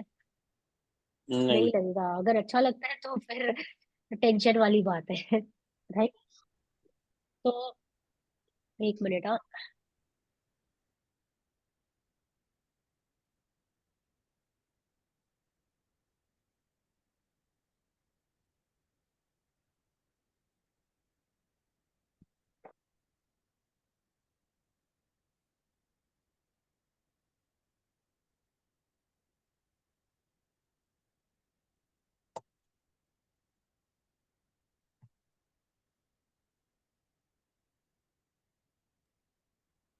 सॉरी। तो बंध आदि के भय से, स्वर्ग मोक्ष के लोभ से, हम कभी कभी गुस्सा इसलिए भी नहीं करते कि मुझे क्रोध नहीं करूंगा तो मुझे स्वर्ग मिल जाएगा, राइट। हम बोलते हैं ना कि पुण्य करने से स्वर्ग मिलता है। क्रोध आदि स्वर्ग मोक्ष के लोभ से क्रोध आदि ना करें। क्रोध आदि का अभिप्राय नहीं मिटा, अभिप्राय नहीं मिटा, पर अपने को क्षमा आदि धर्म का धारक मानता है। अगर मैंने गुस्सा नहीं किया ना तो मुझे ऐसा लगता है कि मैं क्षमाधारी हूँ। अभिप्राय नहीं मिटा, श्रद्धा नहीं क्षीण हुआ कि उसने मुझे दुख दिया। मैं मुझे गुस्सा कब आएगा? जब मेरे हिसाब से वस्तुएं ना परिणमे, राइट, ये सुनो। गुस्सा कब आता है? राइट। बच्चे अपने अगर मन मेरे का नहीं हिसाब होता है। से, हाँ, मन का नहीं होता है, तो मन का नहीं होना का क्या अर्थ? मैं वैसा करना चाह रही थी ऐसा। हाँ, ऐसा करना चाह रही थी, और ऐसा होगा तो मुझे सुख मिलेगा, राइट? ऐसा भी है ना, कि मेरे हिसाब से एक तो मुझे पूरी दुनिया को मेरे हिसाब से परिणमाना है, राइट? बच्चों को, घर वालों को, ऑफिस को, जिसको भी देखो आप, किचन में भी अभी लेडीज तो ऐसे ही सब्जी बननी चाहिए, ऐसे सब्जी बननी चाहिए, तो हमारा कितना आग्रह है। तो ये जो आग्रह है, ये हमको सुखी नहीं बल्कि दुखी कर रहा है, क्योंकि द मोमेंट वहां पे चेंजेस आएंगे, जो कि आते ही है, क्योंकि सब खुद से परिणमित हो रहे हैं नेचुरली, फ्रीली, इंडिपेंडेंटली, मेरे किए बिना। बट मुझे ऐसा फीलिंग आता है कि ये मेरे करने से हुआ, या मैंने कहा इसलिए हुआ, या मेरे परिणाम आने से हुआ। अभी एक तो मुझे मान भी चढ़ जाता है, और जब ये नहीं होता है तब ईगो हर्ट होता है, ईगो हर्ट होता है, मुझे गुस्सा आता है। तो मुझे बाहर में सुख बुद्धि का वेदन करना है, कि ऐसा अगर परिणमेगा, सब इस हिसाब से चलेगा, तो मैं खुश, वरना मैं दुखी, राइट? तो बंद आदि के भय से, स्वर्ग मोक्ष के लोभ से क्रोध आदि ना करे। क्रोध आदि का अभिप्राय नहीं मिटा, जो अभिप्राय था उसमें कोई चेंजेस नहीं है, कि मैं पूरी दुनिया को मेरे हिसाब से परिणमाना चाहती हूँ, उसमें नो चेंजेस। पर अपने को क्षमा आदि धर्म का धारक मानता है। तत्व ज्ञान के अभ्यास से जब कोई पदार्थ इष्ट और अनिष्ट भाषित नहीं होते, हाँ, जब हम तत्व ज्ञान पढ़ते हैं तब हमें समझ में आता है कि ना कोई पदार्थ इष्ट है, ना कोई पदार्थ अनिष्ट, सब व्यवस्थित है। मुझे क्यों अनिष्ट लग रहा है? क्योंकि उसको मैं मेरे इच्छा अनुसार चाहती हूँ वैसा, हम्म? इसलिए मुझे वो अनिष्ट भाषित हो रहा है। अगर मैं पुद्गल देखूं, वो आम है, आम सड़ गया है, तो तभी मुझे वो उसमें गुस्सा आता है, अनिष्टपना दिखता है, या मैं छी करती हूँ, या मैं बोल दूंगी कि क्यों मैंने, या किसी ने उसको फ्रिज में नहीं रखा, या उसको पहले नहीं खाया, हाँ, देखो बिगड़ गया।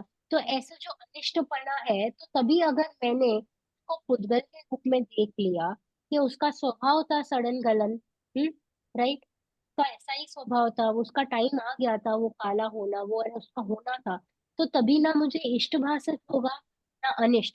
जब इष्ट ना अनिष्ट भाषित होगा तो कितना अच्छा लगता है, ये सुन लो, क्योंकि आपको कुछ रहा ही नहीं, राग द्वेष करने का ऑप्शन ही नहीं रहा, अपॉर्चुनिटी नहीं मिली ना। इष्ट लगेगा, रसगुल्ला इष्ट लगता है तो चार पांच खाने का मन होगा, ना इष्ट लगा, ना अनिष्ट लगा, तो ना राग हुआ, ना द्वेष हुआ, तो आप रह गए ना वितरागता में, जानते देखते रह गए ना। आपने तभी अगर उस पुद्गल का या उस द्रव्य का स्वरूप देख लिया, तो स्वरूप देखने से कितनी निराकुलता होती है या नहीं? यस और नो? होती है ना निराकुलता, की आकुलता नहीं, होती है? दोबारा दोबारा बताइए, स्वरूप देखने में।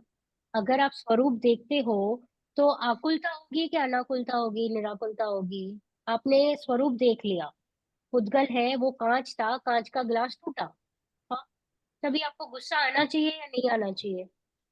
नहीं आना चाहिए, निराकुलता क्यों? आएगी अगर अगर अगर हम का ज्ञान आ गया तो, कि किसका ये ऐसा ज्ञान? ही है, तो अब हाँ, उसका स्वभाव स्वरूप है, का। कांच है, कांच तो टूटने ही वाला है, आज नहीं तो कल। यस, यस और नो? स्वरूप जान लिया तो आपको टेंशन नहीं आएगी ना, फिर आप उसके ऊपर प्रश्न नहीं उठाओगे कि क्यों आपने ध्यान नहीं दिया। द मोमेंट आपने समझ लिया कि वो द्रव्य स्वतंत्र था, उसका परिणाम टूटना था, और ये निश्चित काल में ऐसा ही होना था, तो आप कितनी शांति का वेदन करोगे? आप चार तूतु में से बच जाओगे, समझ रहे हो? क्योंकि आपने देख लिया कि वो जो ग्लास था वो तभी का तभी उसी जन से ऐसे ही टूट के मतलब गिर के टूटने वाला था। तो आपको ना इष्ट लगेगा, ना अनिष्ट लगेगा, ना आप उसको डांटोगे, तो आप बस उसके स्वरूप को देख के चुप रह जाओगे ना, कि हाँ ये कांच था, इसका तभी गिरना था और टूटना था, इसका सुनिश्चित काल था। तो ना गुस्सा आएगा, ना हर्ष आएगा, राइट?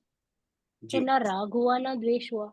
मेरा प्रॉब्लम्स वहीं से स्टार्ट होता है, जब मैं वो स्वरूप को भूल लेता हूँ, वो द्रव्य का, और फिर उसको परिणमाने की कोशिश में आग्रह रखता हूँ कि ऐसा होना चाहिए, ऐसा नहीं होना चाहिए, फिर वो इष्ट और फिर वो अनिष्ट, और फिर वो राग और फिर वो द्वेष, ऐसे साइकिल्स बनती है।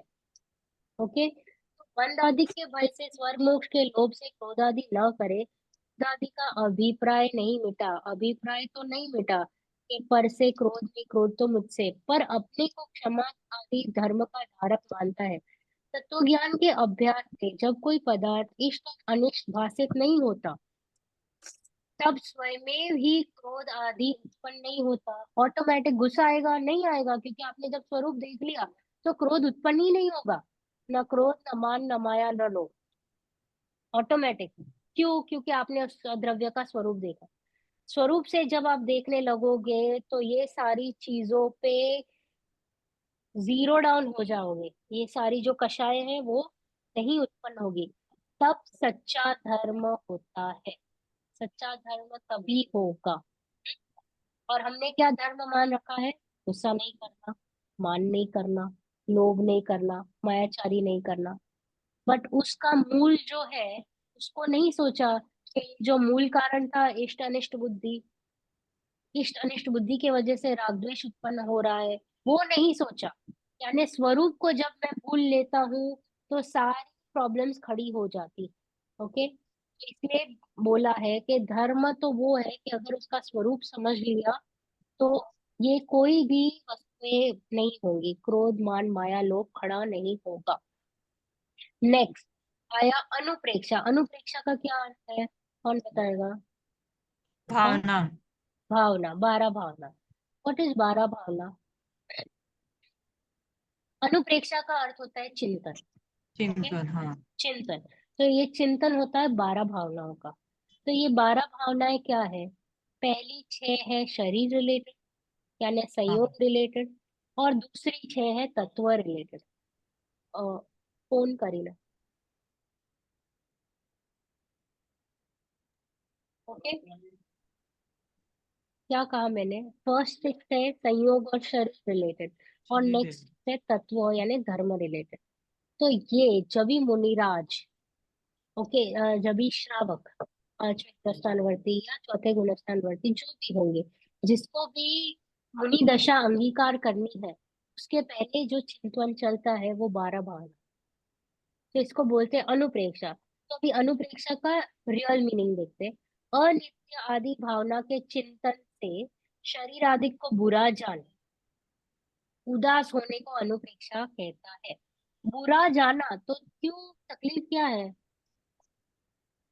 बुरा जानना अनुप्रेक्षा क्यों नहीं है?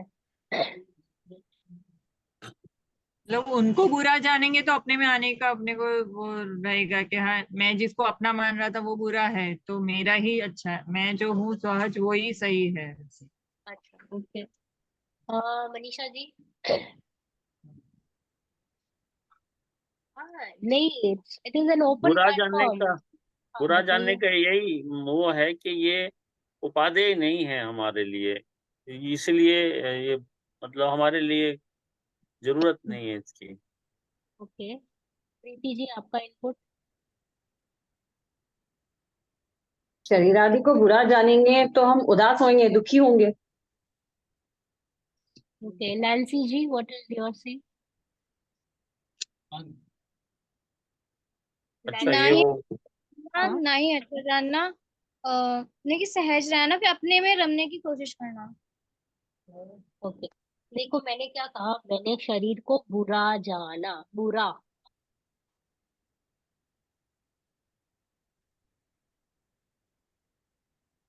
अभी ऊपर रहने दो, पता नहीं लगे। तो ये अच्छा ये बुरा। ये सांसारिक जीव का जो स्टेटस है वो अच्छा, बता रहे ये हैं कि शरीर जैसे शी है, शी। हाँ, इससे क्या आपको समझ में आ रहा है? इसमें शी वो बोला मैंने। बोलते हैं ना, जैसे कि वो घिन गे है अंदर, उसमें तो मांस भरा, ये भरा, तो है ना, ये ये कषाय सब्जी हुई, भरा। द्वेष। हाँ हाँ, वेरी गुड। कषाय हुई। कषाय है ना, द्वेष हुआ ना मुझे, हाँ, हम्म। हाँ, ग्लानि हुई। ग्लानि ग्लानि। हुई। तो फिर मैंने क्या कहा अभी, प्रीवियस पॉइंट में मैंने क्या बार बार बोला? स्वरूप समझो, स्वरूप समझो, स्वरूप समझो। स्वरूप समझोगे तो ना इष्ट भाषित होगा ना अनिष्ट। तो शरीर का स्वरूप समझो। तो स्वरूप क्या है? ये सड़ना गलना पलना जो भी है ये इसका स्वरूप है। तो अगर मैंने स्वरूप समझा तो मुझे ना अच्छा लगेगा ना बुरा, ना राग होएगा ना द्वेष होएगा। बस मैंने जान लिया कि अभी मुझे सर्दी हो रही है, नाक में से कचरा निकल रहा है। तो मैं ऐसा नहीं बोलूंगी शी शरीर में कितना सारा कचरा है। तो उससे क्या होगा, द्वेष खड़ा होएगा। तो मैं तो वितराग से दूर चला गया। वितरागता इज व्हाट, ना राग करना ना द्वेष करना, पर मैंने तो द्वेष बुद्धि खड़ी कर दी।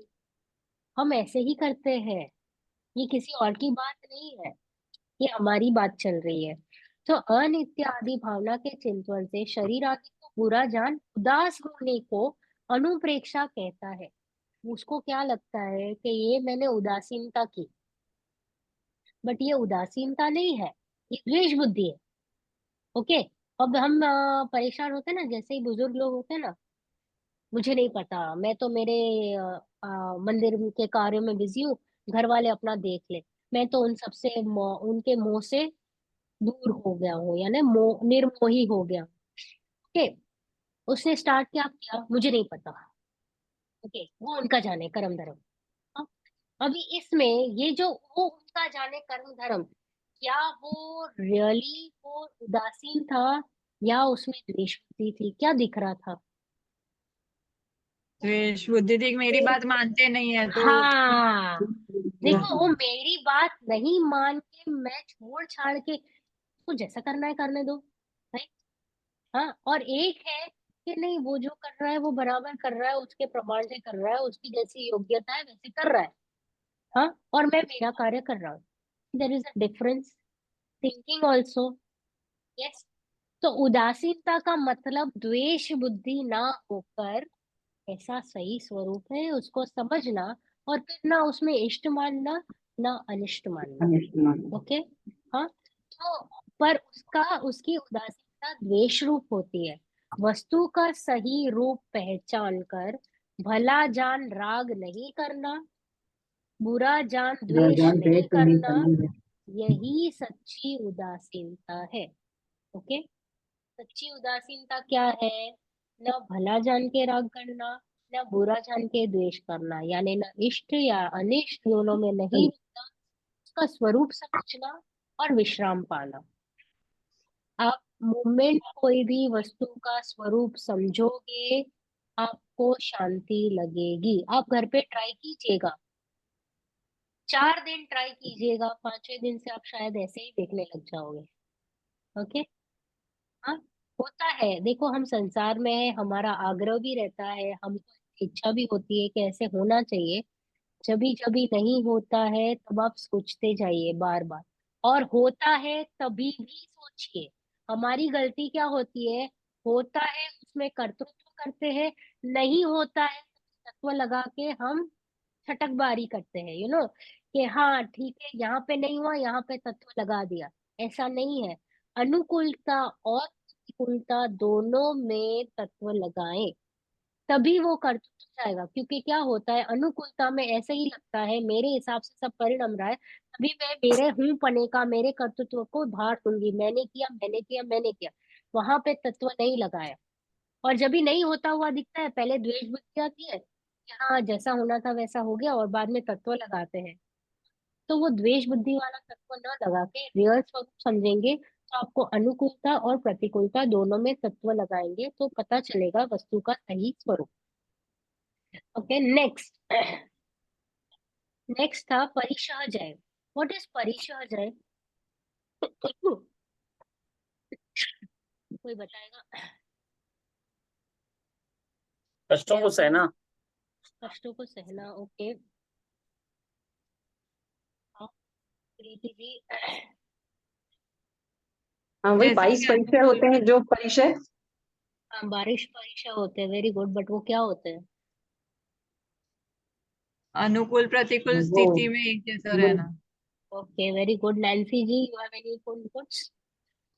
नहीं पता। ओके, मनीषा जी आप बताइए परिसहजय। ओके, देखो देर आर टू थिंग, एक है परिसहजय और एक है उपसर्ग। जो नेचुरली सारी वस्तुएं होती है ओके, जैसे कि नेचर का गिवन रहता है उसको बोलेंगे परिशः। ओके, जैसे कि मुनिराज को 22 परिशः होते हैं, राइट, 22 परिशः का जय करते हैं। तो क्या अर्थ हुआ कि वो जो नेचर का जो दिया हुआ है, जैसे कि नंगे पांव चलना, कंकड़ आदि रहना, फिर एक शयास मतलब कैसे सोना वगैरह, फिर गर्मी होना, धूप होना, मच्छर काटना, तो ये सब कौन है, किसने किया, ये सब नेचर का है। वो उसके लिए तैयार है कि नेचर की जो जो तकलीफें आएंगी उसके लिए मैं तैयार हूँ। समझ में आया? तो उसको बोलेंगे परिशः जय नेचर का। अब ठंडी हो रही है बहुत, और कोई साधर्मी आया, उनको दिखा मुनिराज में बहुत ठंड पड़ रही है, तो उसको कंबल उड़ा दे, तो वो परिशः जय में उनको काम आएगा या नहीं? नहीं, उपसर्ग हो जाएगा। उपसर्ग हो जाएगा। Very good. क्योंकि वो ही उनका माइंडसेट क्या है कि जो नेचुरली हो रहा है उसको मैं सहन कर लूंगा। सहन नहीं करूंगा, actually they are ready for it. It is not सहन, सहन is a very negative word यहाँ पे। हाँ, जैसे कि अतुल जी ने कहा कि ये सहन करना, इसको सहन नहीं करते हैं वो, they are ready for it. देखो, हम कोई गोल के लिए हम आगे बढ़ते हैं, हमको कुछ चाहिए, तो उसके लिए जो हम परिश्रम करते हैं, तो उसको क्या हम सहन करना बोलेंगे कि हम ट्रेनिंग बोलेंगे? ट्रेनिंग बोलेंगे, राइट? हाँ, एकदम नेचुरल। जैसे कि कोई बैडमिंटन प्लेयर है या क्रिकेट प्लेयर है, वो जिमिंग करता है, डाइट करता है, ये नहीं खाता है, वो नहीं खाता है, ऐसे करता है, सुबह अर्ली मॉर्निंग 4 बजे उठता है, 3 बजे उठता है, रात को मतलब जल्दी सोता है, पार्टीज वगैरह अटेंड नहीं करता है, बिकॉज उसका वो जो शेड्यूल है वो अटेंड करना। तो वो उसके लिए सहन करना हुआ कि it is a training process to meet his goal. Goal की और उसकी दृष्टि है ना, तो इसको बोलेंगे परिशहज। ओके, ये सारी जो वस्तुएं चल रही है, he is happy to take this up. इसमें कोई जोर जबरदस्ती नहीं है। बट अभी पार्श्वनाथ के ऊपर जो वो पत्थर फेंके गए, राइट, तो ये हो गया उपसर्ग। ओके, ये हो गया उपसर्ग। हमारे जो रक्षाबंधन पर्व में हुआ, जो मुनिराजों के ऊपर मतलब उपसर्ग हुआ, बाहर फेंसिंग करके आग लगाई दी जाए, तो वो क्या हो गया, उपसर्ग। उपसर्ग और परिशह का डिफरेंस समझे। उपसर्ग है कोई मैन मेड, कोई आके परेशान करके जाए, उसको बोलेंगे उपसर्ग।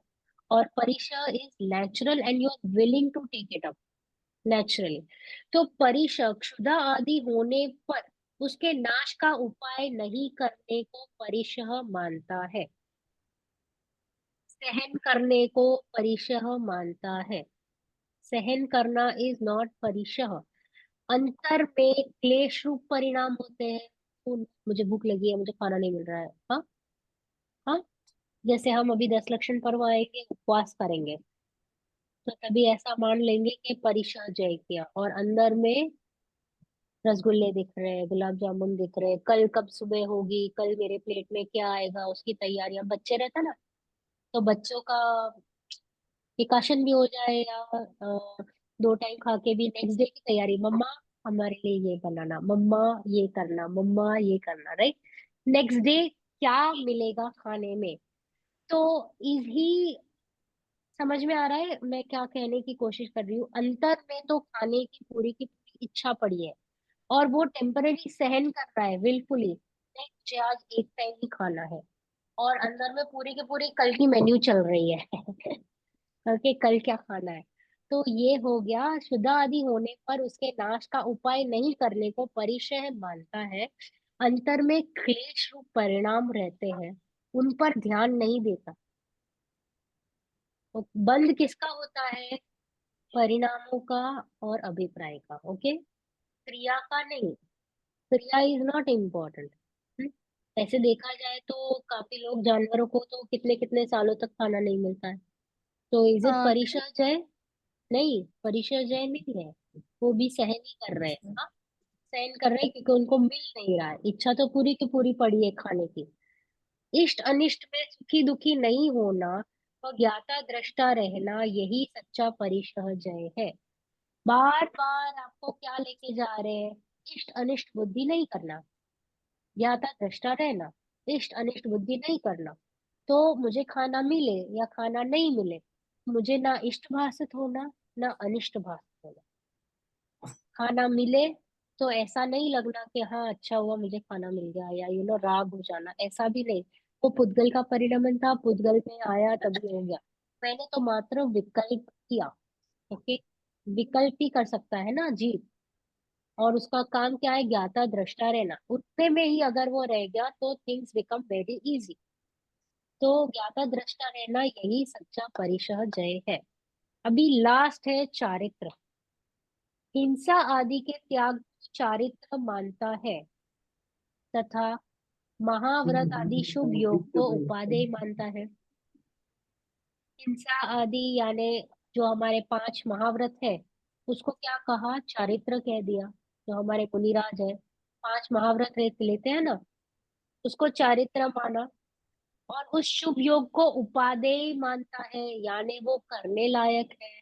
उससे क्या होगा, मुझे मोक्ष हो जाएगा, उससे धर्म होता है, ऐसी क्या है मान्यता है, ऐसा अभिप्राय है। बंद करो ना, ऐसा क्या है, अभिप्राय है, राइट। अभिप्राय क्या चल रहा है कि अगर मैं महाव्रत करूंगा मुझे मोक्ष होगा। महाव्रत नेचुरली पलता है या पलाना पड़ता है, सहज होना चाहिए, राइट। और मान्यता में क्या चल रहा है, मैम अभिप्राय का एग्जैक्ट मीनिंग क्या होगा? अभिप्राय यानी मान्यता, श्रद्धान। श्रद्धान क्या चल रहा है आपका, अभिप्राय क्या चल रहा है, आपकी मान्यता क्या चल रही है। नेक्स्ट पॉइंट इज, पर तत्वार्थ सूत्र में आश्रव अधिकार में व्रत महाव्रत को आश्रव रूप कहा है। आश्रव, यहाँ पे पुण्य आश्रव लेना, कौन सा, पुण्य रूप है ना। यस और नो, अहिंसा करना, सत्यानुव्रत, कौन से व्रत है बताइए।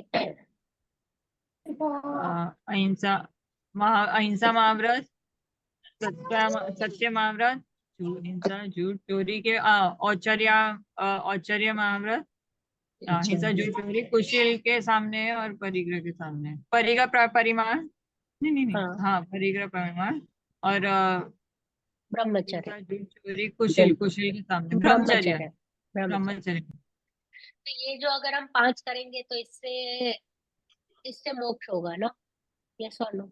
ये उपादेय है या नहीं, ट्रिकी क्वेश्चन। नहीं, इनसे मोक्ष नहीं होगा, ये तो पुण्य रूप है। आत्मा पुण्य में रूप लीन है, होने से ही मोक्ष हाँ। तो ये पूर्ण उपादेय नहीं है, एक देश होगा। उपादेय है, ऐसे कह सकते हो। ओके, हाँ। वे उपादेय कैसे हो सकते हैं, क्योंकि वे आश्रव रूप है, इससे मुझे मुक्ति नहीं होगी। तथा बंध का कारण होने से महाव्रत आदि को चारित्रपना संभव नहीं है। हाँ, तो ये महाव्रत आदि से चारित्रपना होता है, ये संभव नहीं है। तो चारित्र क्या है, देखो कहने में तो यही आता है ना कि मुनिराज के चारित्र है, 28 मूल गुण है। यस और नो। तो क्या कहा, ये सकल कषाय रहित, यानी कषाय रहित उदासीन भाव, उसी का नाम चारित्र है। वापस, इष्ट अनिष्ट बुद्धि नहीं होना, ज्ञाता दृष्टा रहना, स्व में लीन रहना, उसी का नाम चारित्र है। सकल कषाय रहित उदासीन भाव, उसी का नाम चारित्र है।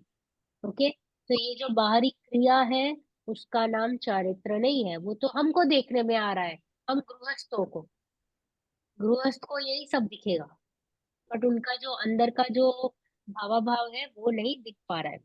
मुनिराज मंद कषाय रूप महाव्रत आदि का पालन तो करते हैं, मंद कषाय यानी कषाय रहित पना चारित्र, बट ये बंद कषाय रूप तो दिख ही रहा है, पर उन्हें मोक्ष मार्ग नहीं मानते। उनकी मान्यता में फर्क है। नैन्सी जी, यहाँ पे मुनिराज की मान्यता क्या चल रही है कि इससे मुझे मोक्ष नहीं होगा, महाव्रत आदि लेने से मोक्ष नहीं होगा। ऐसा होगा तो 28 मूलगुण पालन करने वाले कुंकुंद आचार्य देव को अभी मोक्ष हो गया रहता, ये सुन। बट ये वो शुभ भाव का कारण था, शुभ बंध का कारण था, इसलिए उनको अभी स्वर्ग मिला है।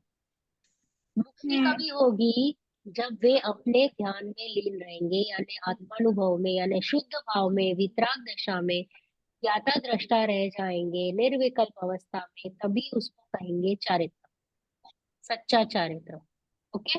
हाँ तो उनके जो अभिप्राय में क्या चल रहा है मुनिराज के, कि ये मोक्ष का कारण नहीं है। ये जो 28 निर्गुण कर रहे हैं, जो महाव्रत आदि पालन कर रहे हैं, this is not my reason for मोक्ष। नेक्स्ट, निर्जरा तत्व संबंधी भूल। यहाँ तक क्लियर है सभी? किसी को कोई डाउट्स? या हम वापस लेंगे एंड में? ओके। निर्जरा तत्व संबंधी भूल, निर्जरा किसे कहेंगे? सत्ता में पड़े हुए कर्मों को आके गिर जाना, यस, आके गिर जाना नहीं, सत्ता में पड़े कर्मों का गिर पड़े जाना। कर्मों का गिर जाना। हाँ हाँ, आके गिर जाना नहीं, ओनली गिर जाना। हाँ, तो वितराग भाव रूप तब को जानता नहीं है। हम तब से निर्जरा मानते हैं या नहीं सभी लोग? यस। अभी अभी हम इसको क्लैरिटी करेंगे कि वितराग भाव रूप तप को तो नहीं जानता, बाह्य क्रिया में ही लीन रहे उसे ही तप मानकर उसे निर्जरा मानता है। वापस फोकस शुद्ध भाव पे आ, कि अगर हम शुद्ध भाव में नहीं है और सिर्फ बाह्य क्रिया कर रहे हैं, ओके, तो उसको, वो निर्जरा का कारण नहीं है, वो संवर का कारण नहीं है। समझ में आया? जो कुछ भी तप किया, जैसे कि अभी एक एक महीने के उपवास किए, बड़े बड़े तप किए, क्या वो निर्जरा के कारण है? नहीं। निर्जरा के कारण तो शुद्ध भाव में रहना, वितराग भाव रूप रहना, उसी को तप मानना, वही एक्चुअल में निर्जरा का कारण है। अब मुझे बताओ क्यों? लॉजिकली कौन बताएगा? क्या? ये वितराग भाव रूप तप को जानता नहीं, यानी वितराग भाव रूप यानी शुद्ध भाव में रहे तभी निर्जरा कैसे होती है? क्योंकि शुभ और अशुभ दोनों भाव में तो बंधन चालू रहेगा, हाँ, तो उसमें निर्जरा हो नहीं सकेगी, क्योंकि बांधेगा वापस, फिरेंगे वापस बांधेंगे, ऐसे वो साइकिल चलती रहेगी। और राइट। जब शुद्ध भाव आएंगे तो तब वो दूसरों के प्रति कुछ भाव अपने में ही रहेगा, तो उसको हाँ, बंधन नहीं होगा। तो बंधन नहीं होगा बंधन, तो जो पड़े हुए वो अपने आप चले जाएंगे। बंधन नहीं हुआ तो संवर हुआ ना, तो निर्जरा कैसे हुआ? बंधन नहीं होगा, और बाकी जो पड़े हुए हैं उसकी मतलब वही वैलिडिटी आते हुए वो अपने आप ही निर्जरा उसकी होती जाएगी, क्योंकि नवीन हो नहीं रहा है और अपने में ही रह रहा है वो इसके। नहीं देखो तो पुराने कर्म, कर्म उदय में तो आएंगे ना। हाँ, उदय में नया आगे द्वेष चले नहीं जाएंगे करेंगे ना, ना। उसमें हाँ, नया नहीं करेगा वो। जैसे कि मुनि आएंगे तो महाराज उनमें को मोरा कोढ़ भी द्वेष हो नहीं जाता है, करेंगे। कोढ़ हो जाता है। जैसे एक कहानी थी कि वो मुनि महाराज को कोढ़ हो गया पूरा, है ना, भले हाँ, वो अपने तप में लीन थे, तो पुराने तो कर्म उदय में तो आ ही रहे थे। नहीं, वितराग मतलब राग और द्वेष नहीं करना, कर्म तो राग और द्वेष से ही बन रहे हैं, तो राग द्वेष ही हाँ वो नहीं बात होगा से, तो कर्म वो तो बंधेंगे राग नहीं। जैसे जो कर्म बन रहे हैं वो तो आश्रव हो गए। मैम जब वो शुद्ध भाव में रहेगा तो उसके विकल्प नहीं चलेंगे, जिससे बंध नहीं होगा, ना शुभ ना अशुभ, इससे हाँ शुद्ध वो तो, होगा। हाँ जो तो बंद नहीं होगा तो वो संबर हो गया। निर्जरा तो जो बंधे हुए कर्म है उनका बिना कुछ किए अपने आप खिल जाना, उसको निर्जरा कहते हैं। हाँ, जब अपने स्वभाव में रुकते हैं, हम शुद्ध में रहते हैं, तो निर्जरा अपने आप होती रहती है। और जब पूरी तरह निर्जरा हो जाती है तो मोक्ष होता है। नहीं, एक तो निर्जरा में भी दो तरीके की हो गई। एक तो जो उस समय जो कर्म आ रहे हैं उदय में वो, और एक ये होता है ना जैसे कि कर्म शैल को वज्र समाना, तब को तो ये है कि अगर पहाड़ का के स्वरूप में भी अगर कर्म बंधे हुए हैं, तो जैसे वज्र को पहाड़ को तोड़ देता है, ऐसे ही तप से टूट जाता है। तो वो कैसे होता है? अच्छा मैं बताती हूँ। देखो कर्मों का क्या स्वरूप है, कर्म कंटिन्यूअस आ भी रहे और खिर भी रहे, कंटिन्यूअस। अभी कंटिन्यूअस आना फिरना चालू है, तो नवीन बन रहे हैं, पुराने खिल रहे हैं। हाँ, उदय आ भी रहा है और निकल भी रहे हैं। कर्मों की सत्ता का, कर्मों का नेचर ऐसा है अतुल जी। तो कंटिन्यूअस जी। आ भी रहे हैं और जा भी रहे हैं, आ भी रहे हैं, जा भी रहे हैं, आ भी रहे हैं, जा भी रहे हैं, सत्ता में कंटिन्यूअस चालू है। तो जैसे मैंने आपको बोला कि संवर हुआ, संवर यानी रुकना, कर्मों का जी नया आना, रुकना, आपने भावा जी भाव ही नहीं किए, राइट? तो नया बंद तो हुआ नहीं, बट कंटिन्यूअस खिरना तो चालू ही है कर्मों का। अभी क्या चल रहा है हमारा, अभी अभी कांस्टेंट में प्रेजेंटली क्या चल रहा है, आ रहा है जा रहा है, आ रहा है जा रहा है, तो मेंटेन्ड है सत्ता कर्मों की। बट जब निर्जतप में यानी शुद्ध भाव में रहते हैं, यानी वितराग दशा में खुद की आत्मानुभूति में रहते हैं, तो नए बंध नहीं हो रहे हैं, यानी वो चले गए नए बंध, नया बंधन नहीं हो रहा है, आना आना आना रुक गया, बट जाना जाना जाना चालू है, तो इसको बोलेंगे निर्जरा। तो वो कब होगी, जब आप अपने सत्ता में यानी अपने आत्मानुभूति में लीन रहोगे तब, यानी वितराग दशा में रहोगे तब उसको सच्चा तप मानेंगे, ना कि बाह्य क्रियाओं को तप मानेंगे। देखो, हमने उपवास किया था कि मैं फ्री हो जाऊं और आत्मानुभूति में बैठो। उद्देश्य क्या था कि मुझे आत्मानुभूति में मतलब खुद की अशुद्ध भाव में रहना है। परंतु हम क्या करते हैं, हम सिर्फ शुभ भाव में रह जाते हैं। तकलीफ वहां पे है। फ्री हुआ, मैंने उपवास किया या एकाशन किया या कुछ भी किया, my objective was, my motto was to keep myself free. उतना मेरा यहाँ से विकल्प हटे और मैं इस उपयोग को यहाँ पे लगाऊं और यहाँ पे स्थिर हो जाऊं। बट हम थोड़ा सा उल्टा करते हैं, हम यहीं पे अटक जाते हैं, और जो फोकस था, जो गोल था, जो रीजन था जिसके लिए ये तब किया था, ये साइडलाइन हो जाता है, बस यही रह जाता है। यानी ये नुस सिर्फ एक नवीन बंध का कारण बन जाता है और निर्जरा का नहीं। तो आपको मुनिराज जो व्रत तक उपवास में दिखाई देते हैं, वो ऐसे दिख रहे हैं, और आपने सिर्फ इसी को तप मान रखा है। बट मुनिराज का ये चालू है, ओके, खुद की आत्मा में लीन है और निर्जरा चल रही है। उनको तो ये पता ही नहीं यहाँ पे क्या चल रहा है, उनको फोकस ही नहीं है कि मैंने आज खाया नहीं खाया, ऐसा कुछ विकल्प ही नहीं है, बिकॉज यहाँ से आनंद मिल रहा है। यहाँ पे जब आनंद छूटा और आया, तो वो वहां पे चले गए और उन्होंने आहार के लिए चल दिए। बट हम थोड़ा सा सब कुछ गड़बड़ करते हैं, क्योंकि हमारी आदत है सिर्फ बाहर से देखना। हम हमारी तकलीफ क्या है कि हमने सिर्फ बाहर की क्रिया देखी और अंतरंग परिणाम नहीं देखे, इसलिए बाह्य सबको फिर निर्जरा का कारण मान लिया। Yes Atul ji, does it answer your question? नहीं, मैं इतना समझ गया कि उस समय जब कर्म का बंधन नहीं हो रहा है, लेकिन जो कर्म उदय में आ रहे थे वो आते गए और अपने आप ही उनका मतलब वो खिरते गए, यस, चले वो गए। ऑटोमेटिक, तो हाँ, वो तो खींचते वो गए। तो उतना निर्जरा मेरे को समझ में आ गई है। हाँ, बराबर। लेकिन अगर आप तप अच्छा कर रहे हैं मतलब, तो आपके क्या जन्म जन्म जन्मों के कर्म बंधे हुए वो भी खिर जाते हैं, वो कैसे हो जाता है वो नहीं समझ में। वो भी तो वो निर्जरा तो, होती है। हाँ, तो वही उसी को नाम निर्जरा कहेंगे ना, क्योंकि वही कर्म जो सत्ता में पड़े थे, उसका जब टाइम आएगा तब वो खिरते चले जाएंगे, जब जब टाइम आएगा तब तब। जय तो वो जिनेन्द्र। जय जिनेन्द्र जय कल्पना जी। जय जी। भूल ही आप गई लेट थी। हो गई।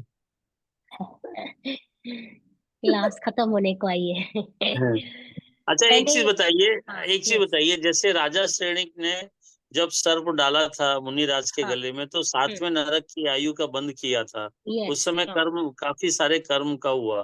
फिर यस, बाद में जब उन्होंने अपनी गलती मानी और फिर दोबारा गए और फिर क्षमा मांगी, वो सर्प निकाला, उपसर्ग दूर किया और उनको ज्ञान भी हुआ, हम्म, जो भी है सम्यक सम्यक दर्शन भी हुआ। दर्शन हुआ। तो उसकी वजह से वो सातवें नरक की आयु घट के पहले नरक की हो गई। तो उधर कर्मों का क्षय हुआ ना मतलब।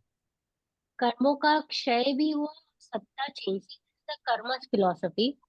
तो सम्यक दृष्टि जी यहाँ पे नरक में नहीं जाते, ओके, स्त्री पर्याय धारण नहीं करते, तिर्यंच गति नहीं जाते, ऐसी सब विधि है।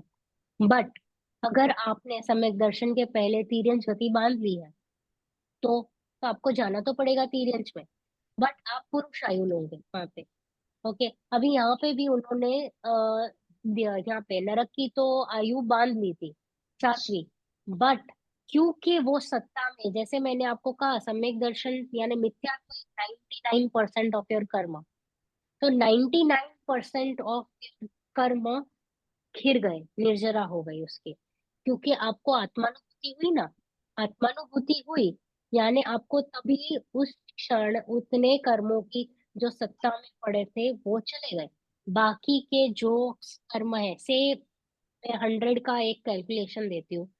100 में से 95 जितने चले गए, 5 तो है ना, 5 जितने हैं, तो अभी ये 5 इनको अभी इन्होंने डिस्ट्रीब्यूट किया है बाकी सब जगहों से। तो ये उनको निर्जरा तो डेफिनेटली हुई है, बट बाकी सब सब सब अकाउंट में से निर्जरा हुई है अतुल जी, जी सिर्फ आयु कर्म में से नहीं। यानी गति जो है उनकी, वो सिर्फ गति में नहीं हुई है कि भाई उन्होंने सुगति गति का लेवल चेंज किया है, वो भी है। और प्लस दूसरी भी निर्जराएं भी काफी हुई है। तो वो है। और आपका प्रश्न क्या था, फिर एक बार रिपीट कीजिए। नहीं, मेरा प्रश्न ये था कि एक मतलब कि जैसे कि अपने आत्मा में लीन है, तो उस हम्म। समय नए कर्म का बंधन नहीं हो रहा है, हाँ। और उसी और समय जो भी कर्म आ रहे हैं पूरा। उदय में, वो अपने आप खिल जा रहे हैं, तो उतनी निर्जरा तो हो रही है, वो उतना मुझे समझ ये। में आ गया। हाँ। लेकिन ये बोलते हैं कि मतलब जैसे कि कर्मों का पहाड़ भी मतलब वज्र के समान तप करने से वो पहाड़ के पहाड़ खिल जाते हैं, वो हाँ, कैसे होता है, उसके बारे में मतलब जानना चाहता वो जो तप है वो शुद्ध मतलब शुद्ध आत्मा में लीन होने का ही तप का मीनिंग है, दूसरा कोई तप नहीं है। ओके, आप जो वो बड़े बड़े तप की बात कर रहे हो, तप का यहाँ पे अर्थ है शुद्ध, शुद्धि। ओके, शुद्ध आत्मा में यानी वितराग भाव में रहना, उसी को नाम कहेंगे तप। और कोई क्रिया को तब। तप नहीं कहना। और जब सम्यक जी दर्शन हो जाता है तो ऑटोमेटिक एक निर्जरा की धारा चालू रहती है। देखो यहाँ पे सम्यक दर्शन हुआ, ये सम्यक दर्शन है, तो इतनी आपकी सम्यक दर्शन, सम्यक ज्ञान, सम्यक चारित्र यानी इतनी शुद्धता की धारा चालू ही रहेगी, कंटिन्यूअस। और यहाँ पे आपके गृहस्थपना है, यानी यहाँ पे राग द्वेष, राग द्वेष, राग द्वेष, यानी यहाँ पे बंध की धारा भी चालू है। तो इतनी लेवल की निर्जरा चालू है कंटिन्यूअस। और ये निर्जरा बोले तो एक्चुअल में देखा जाए तो यहाँ पे शायद निर्जरा ना भी हो, बट ये जो सम्यक दर्शन की जो धारा है वो कंटिन्यूअस बहती रहेगी। कंटिन्यूअस यानी अनंतानुबंधी का कर्म इनको कभी भी नहीं लगेगा। अभी जो कर्म बंधेगा वो है अविरत, प्रमाद, कषाय योग। मतलब ये इस लेवल के संज्वलन का प्रत्याख्यान, अप्रत्याख्यान और संज्वलन की कर्मों का बंधन होगा, मिथ्यात्व संबंधी का बंधन नहीं होगा। Got it. और जो वज्र के समान जो ये कर्म है, देखा जाए तो जब मिथ्यात्व गलता है ना, वही वज्र के समान का जो कर्म था वो चला गया। बाकी के जो कर्म है ना, दे आर नथिंग। जी, कुछ है ही नहीं। प्रत्याख्यान, अप्रत्याख्यान, संज्वलन ना, एक्चुअल में उनकी कुछ सत्ता रहती ही नहीं है। क्योंकि सबसे मेन प्रहार आपने मिथ्यात्व के ऊपर कर लिया, तो बाकी केक वॉक, क्योंकि आपका श्रद्धांत चेंज हो गया, आपकी मान्यता चेंज हो गई।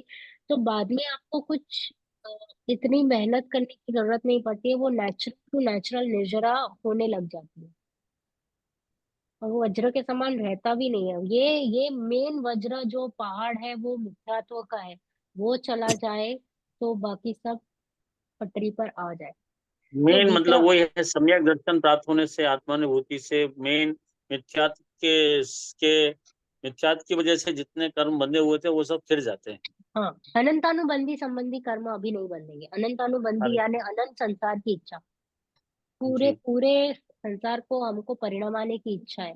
आप सोचिए हम्म, शांति से बैठ के, नहीं आज का सोचेंगे। दिन आप सोचिए कि क्या मुझे सच में पूरे संसार को परिणमाने की इच्छा है या नहीं है।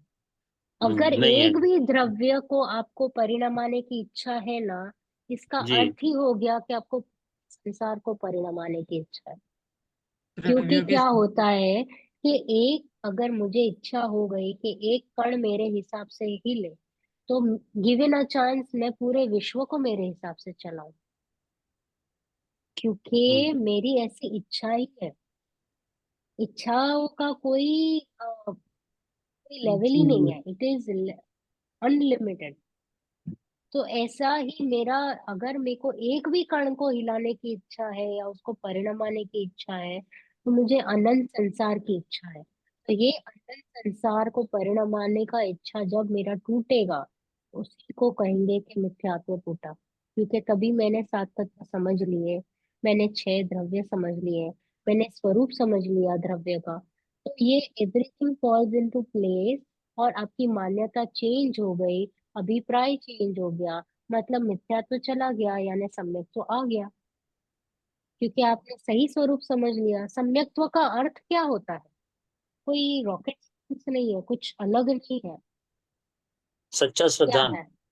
हाँ, सिर्फ श्रद्धा पलटी। श्रद्धा पलटी यानी आपने सिर्फ जो देखने का नजरिया है हर वस्तु चेंज हो गया। जो पहले आप देखते थे वो गलत था, और अभी जो देख रहे हैं वो सही हो गया। उतना है। समझ में आ रहा है? हाँ। तो ये वितरक भाव रूप, हाँ यस कल्पना जी। क्या सात तत्व का ही लेसन चल रहा है क्या अभी? हाँ यस यस हाँ। तो ये कहाँ पर है अपन? बंद। बस अभी लास्ट है निर्जरा। हाँ तो तत्व की संबंधित हाँ, है। वीतराग भाव रूप तब को तो नहीं, तो जानता नहीं है, यानी वीतराग भाव इज एन इम्पोर्टेंट वर्ड। उसी को तप कहा है, उसको नहीं जानता, बाह्य क्रिया में ही लीन रहे, उसी ही तप मानकर उसे निर्जरा मानता है। सेकंड पॉइंट, उसे यह नहीं पता कि जितना शुद्ध भाव है वह तो निर्जरा का कारण है, और जितना शुभ भाव है वह बंध का कारण है। यानी जब जब आप आत्मा में लीन रहोगे, यानी निर्विकल्प दशा में रहोगे, वही मेरे निर्जरा का कारण है, न कि बाह्य तप। बाह्य तप शुभ भाव है, वो बंध का कारण है। निश्चय धर्म तो वितराग भाव है, वही निर्जरा का कारण है। समझ लीजिएगा, निर्विकल्प दशा, आत्मानुभूति, वही रियल वितराग भाव, वही रियल निर्जरा का कारण है, बाह्य क्रिया नहीं। ओके, नेक्स्ट गलती क्या होती है? मोक्ष तत्व संबंधी बोल। मोक्ष और स्वर्ग के सुख को एक जाति का मानता है, जबकि स्वर्ग सुख इंद्रिय जन्य है और मोक्ष सुख अतीन्द्रिय है। देखो, मोक्ष, किसी को मोक्ष तो पता नहीं है क्या है मोक्ष। मोक्ष यानी मुक्ति, मुक्ति यानी बंधन नहीं होना, राइट? तो अब हम क्या सोचते हैं, क्योंकि हमको लगता है भोग यानी संयोग, संयोगों में हमने सुख मान रखा है, तो उत्तम जाति का संयोग का सुख इज इक्वल टू मोक्ष, ऐसा माना है। यस और नो? उत्तम जाति Yes. का संयोगों का सुख इज इक्वल टू मोक्ष, यानी स्वर्ग का सुख। अभी स्वर्ग में क्या है? स्वर्ग में तो सारी, मतलब बड़े बड़े महल है, इतनी सारी खुद की रानियां हैं, और कुछ बोलने की जरूरत नहीं, इच्छा करो, इच्छा मतलब खाने की इच्छा करो तो अमृत झिरे, राइट? तो इतना तो खाने पीने का तो विकल्प है ही नहीं। हाँ, तो बस भोग विलास, भोग विलास, भोग भोग संयोग, भोग उसमें ही बिजी है। यानी मेरी मान्यता में अभी जो मैं संयोगों से सुख मान रहा हूँ या नहीं, इतने पैसे नहीं होने मानना। चाहिए, इतना घर होना चाहिए, ऐसा होना चाहिए, गाड़ी होनी चाहिए, ब्ला, ऐसे ही मेरी मान्यता है, फैक्ट है। तो मेरी अभी की मान्यता जो चल रही है कि बाहर में सुख है, संयोगों से सुख है, परंतु वो मिल नहीं रहा है, राइट? तो उसके लिए मैं मेहनत कर रहा हूँ, ज्यादा मेहनत, ऑफिस, वॉट जो भी रहता है वो, हाँ। तो पैसे कमाने का या सहयोग इकट्ठे करने का, उसी से सुख मान रखा है। और अभी वो सुख मुझे एकदम नेचुरली वहां पे स्वर्ग में मिल रहा है, मेहनत के बिना, पुण्य के भोग से, right? Because of my lord of पुण्य। तो मैंने क्या मान रखा है कि मोक्ष इज लाइक स्वर्ग, क्योंकि यहाँ के संयोगों में भी मैंने ऐसा ही सुख मान रखा है। वहां पे बेटर संयोग है तो बेटर सुख है। सुख, सुख, बेटर सुख। समझ रहा है? परंतु मैं ये नहीं समझने की कोशिश कर रहा हूँ कि कि ये जो सुख है, एक तो है टेम्पररी, पॉइंट 1। फिर सेकंड है कि रियल सुख है नहीं, सुखाभास है। ओके। थर्ड इज ये क्षणिक है, और ये अतीन्द्रिय नहीं है, इंद्रिय जनित है, यानी इंद्रिय रिलेटेड सुख है। संयोग जो कुछ भी चाहिए मुझे, जैसे एसी चाहिए तो मुझे ये स्किन के रिलेटेड जो ये रिलेटेड सुख मिल रहा है। अच्छी फ्रेग्रेंस चाहिए तो घ्राण इंद्रिय के, कुछ देखना है मुझे, आउट ऑफ इंडिया जाना है या इधर जाना है उधर जाना है, तो एवरीथिंग व्हाट, किसकी पूर्ति कर रही हूँ मैं? ये 5 इंद्रिय के विषय है, उन्हीं की पूर्ति कर रही हूँ कंटिन्यूस। यस और नो? खाने की इच्छा हुई तो कुछ बना लिया, कुछ मंगवा लिया या कुछ बनवा दिया, तो ये जो है इसी को मैंने सुख मान रखा है। सुख पता है किसकी पर्याय है, कौन से गुण की? हमारे आत्मा के कौन से गुण की पर्याय है? आनंद गुण की।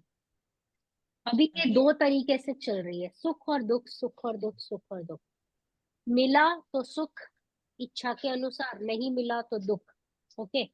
तो ये जब टेम्पररी सुख हो रहा है, उसको ऐसे मान लिया है कि ये रियल सुख है। जबकि सुख, मैं जब ये अतीन्द्रिय आनंद में रहूंगा, यानी इंद्रिय जनित सुखों से दूर जब रहूंगा, तब मुझे रियल सुख मिलेगा। वो अतीन्द्रिय आनंद, वो सुख है, वो मैं नहीं जानता हूँ।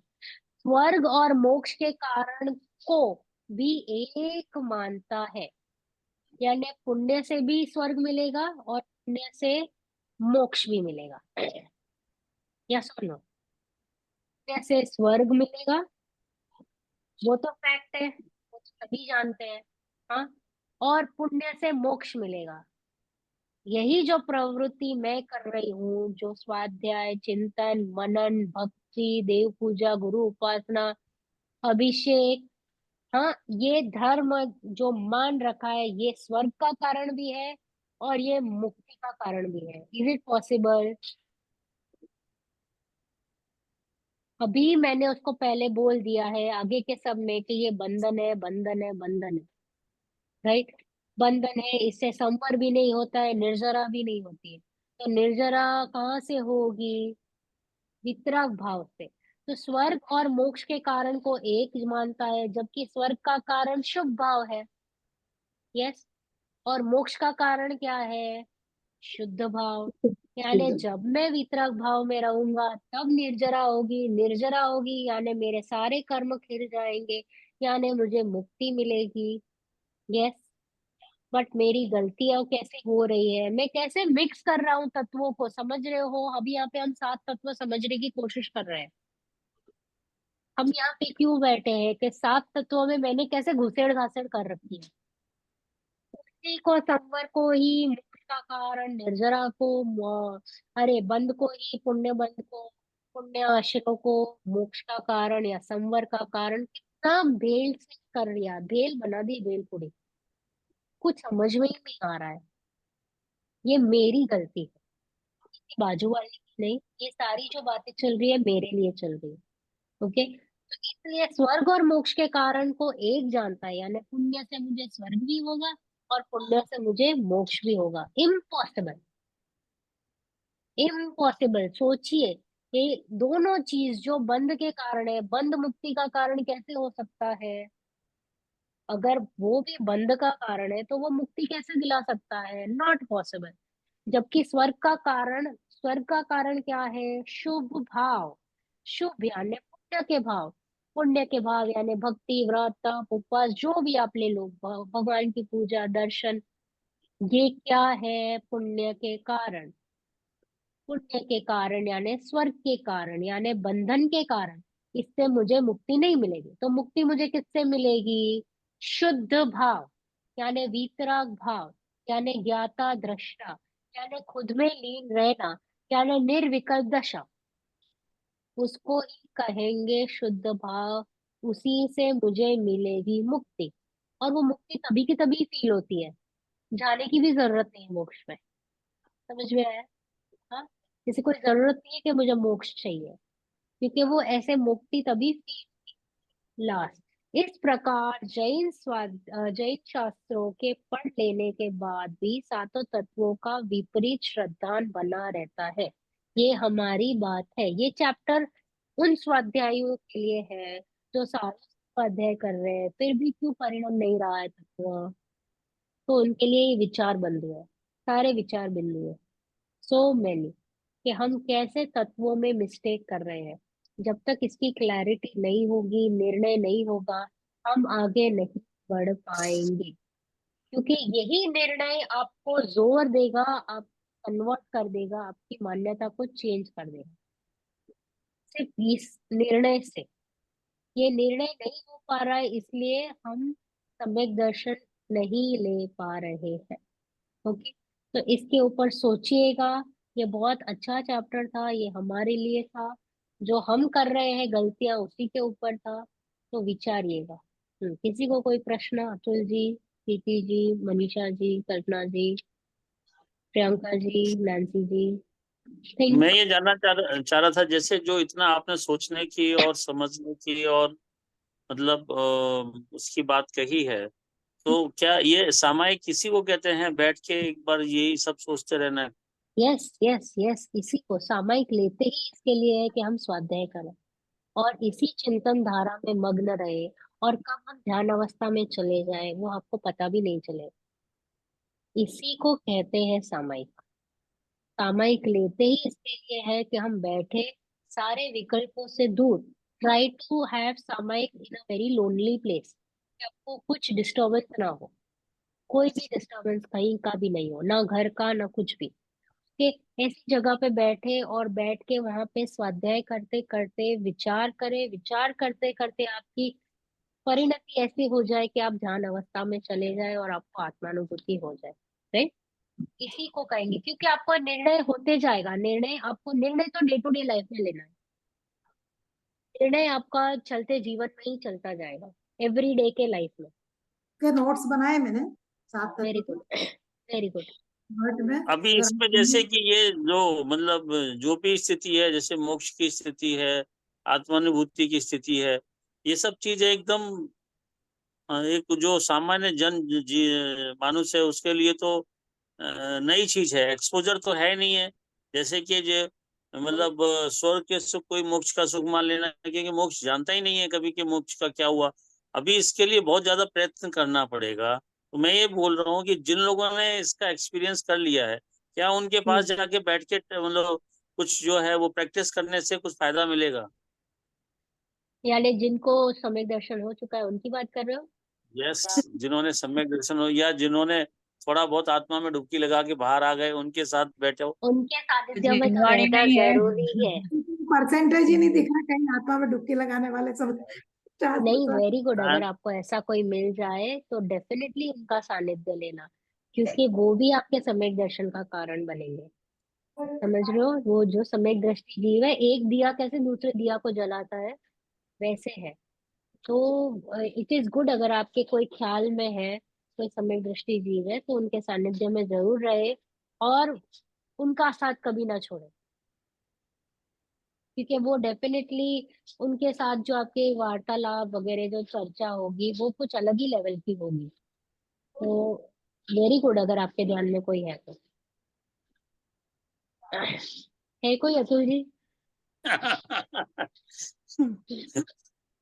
एक तो मैम आपने जो प्रैक्टिकल करने बोला ना वो सही लगा कि सच में वो होमवर्क ही दे दो, कि ये हफ्ते भर में जितनी भी सिचुएशन आपके पास आएगी उसका प्रैक्टिकल उसमें वो वो भाव करना करना ही है। है, वो ही आपको निर्णय बलवान करेगा, वो ही स्वरूप एक्चुअल देखना है ना। में काम है। देखो, ऐसा नहीं है कि सम्यक दर्शन के लिए आपको साइड में बैठ के सामायिक करना है उससे सम्यक दर्शन होगा। प्लेग्राउंड तो आपका घर है, आपके गृहस्थपना है, वहां पे निर्णय होता जाएगा। क्योंकि यहीं पे सारी टेस्ट चालू रहती है।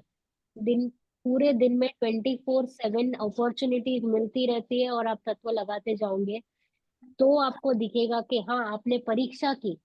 मैंने आपको क्या कहा, जैन धर्म इस परीक्षा प्रमुख धर्म। आपको बस भगवान ने कह दिया इसलिए मान लेना, तो कोई और भी आपको कुछ कहे जाएंगे तो आप विचलित हो जाओगे वेरी इजीली। तो ऐसा नहीं होना है। आपको हर एक चीज को भगवान ने कहा है, तो अभी मैं इसको पॉइंट को लगाऊंगा। डे टू डे लाइफ में एक एक पॉइंट लीजिए, लगाते जाइए, निर्णय कीजिए। Till the time you are reaching a निर्णय, conclusion, do not leave that point. वो पॉइंट को पकड़ के रखिए। भगवान ने कहा है, जिनवाणी में आया है, तो किस हिसाब से वापस जाइए, आइए आइए जाइए, और वो निर्णय कीजिए। आपका पक्का पक्का कल्याण होके ही रहेगा। सब देखने की जो, अब जैसी सृष्टि, आई मीन जैसी दृष्टि वैसी सृष्टि ना, कैसा हो जाता है फिर। It is beautiful. नहीं, मेरा मेरा ये कहना था, जैसे अभी तो इस काल में अवेलेबल नहीं है, या होंगे भी दो चार तो ढूंढना बहुत मुश्किल है। लेकिन जैसे पहले के काल में कुंद कुंद आचार्य थे, समन भद्राचार्य थे, जिन लोगों ने इतना मतलब डुबकी लगाई हुई है, तो हाँ, ऐसे लोगों के पास जाने से, ऐसे महाराजों के पास जाने से तो वैसे भी थोड़ा, जैसे एक ऑरा रहता है, तो आप उनके पास गए तो मतलब आपको थोड़ा तो मतलब थोड़ा एडवांटेज नहीं, मिलेगा ना। 100%, 100% आपको एडवांटेज मिलेगा। आपके ध्यान में ऐसा हम्म। कोई भी व्यक्ति हो, या फिर कोई ज्यादा स्वाध्याय ले लीजिए, आपको ऐसे लगे तो। और फिर हमारे जो गुरुदेव के प्रवचन वगैरह है, उनसे तो आपको काफी प्रेरणा मिलेगी। आप वही उनके देखिएगा। लिखे हुए शास्त्र है परमागम कुंकुंदाचार्य देव के, वो हाँ, डायरेक्ट मुझसे बात हो जाएगी। देखो, ये हाँ, बट शास्त्र वो भी शास्त्र तो ये हमको समझ में ये नहीं आएंगे। शास्त्र भी हम आपको खुद से, जानना हो, उसी हम के उसमें समझे तो समझ में आता है, वैसे नहीं आता, खुद अपने से आप तो पढ़ो। नहीं समझ में आएगा। देखो, हम अर्थ का अनर्थ कर बैठेंगे, तो बेटर है कि उनके ऊपर जो स्वाध्याय चल रहे हैं वो समझे। हम हमारी क्या गलतियां होती है, हम अर्थ का अनर्थ कर बैठते हैं, और उसमें खुद का नुकसान होगा।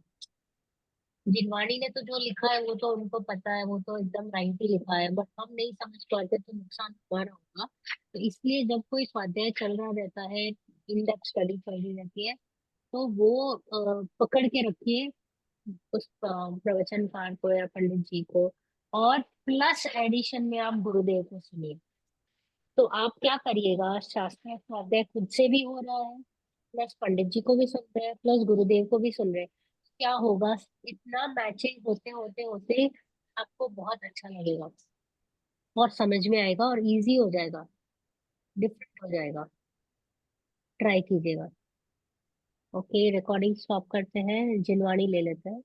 अच्छा, अपनी निज, अपनी हाँ, निज निधि निज में बसाई, कहाँ अनंत उपकार है, इसके लिए जिनवाणी माँ को वंदना शतबार है, वंदना शतबार है। 9 बार नमोकार मंत्र।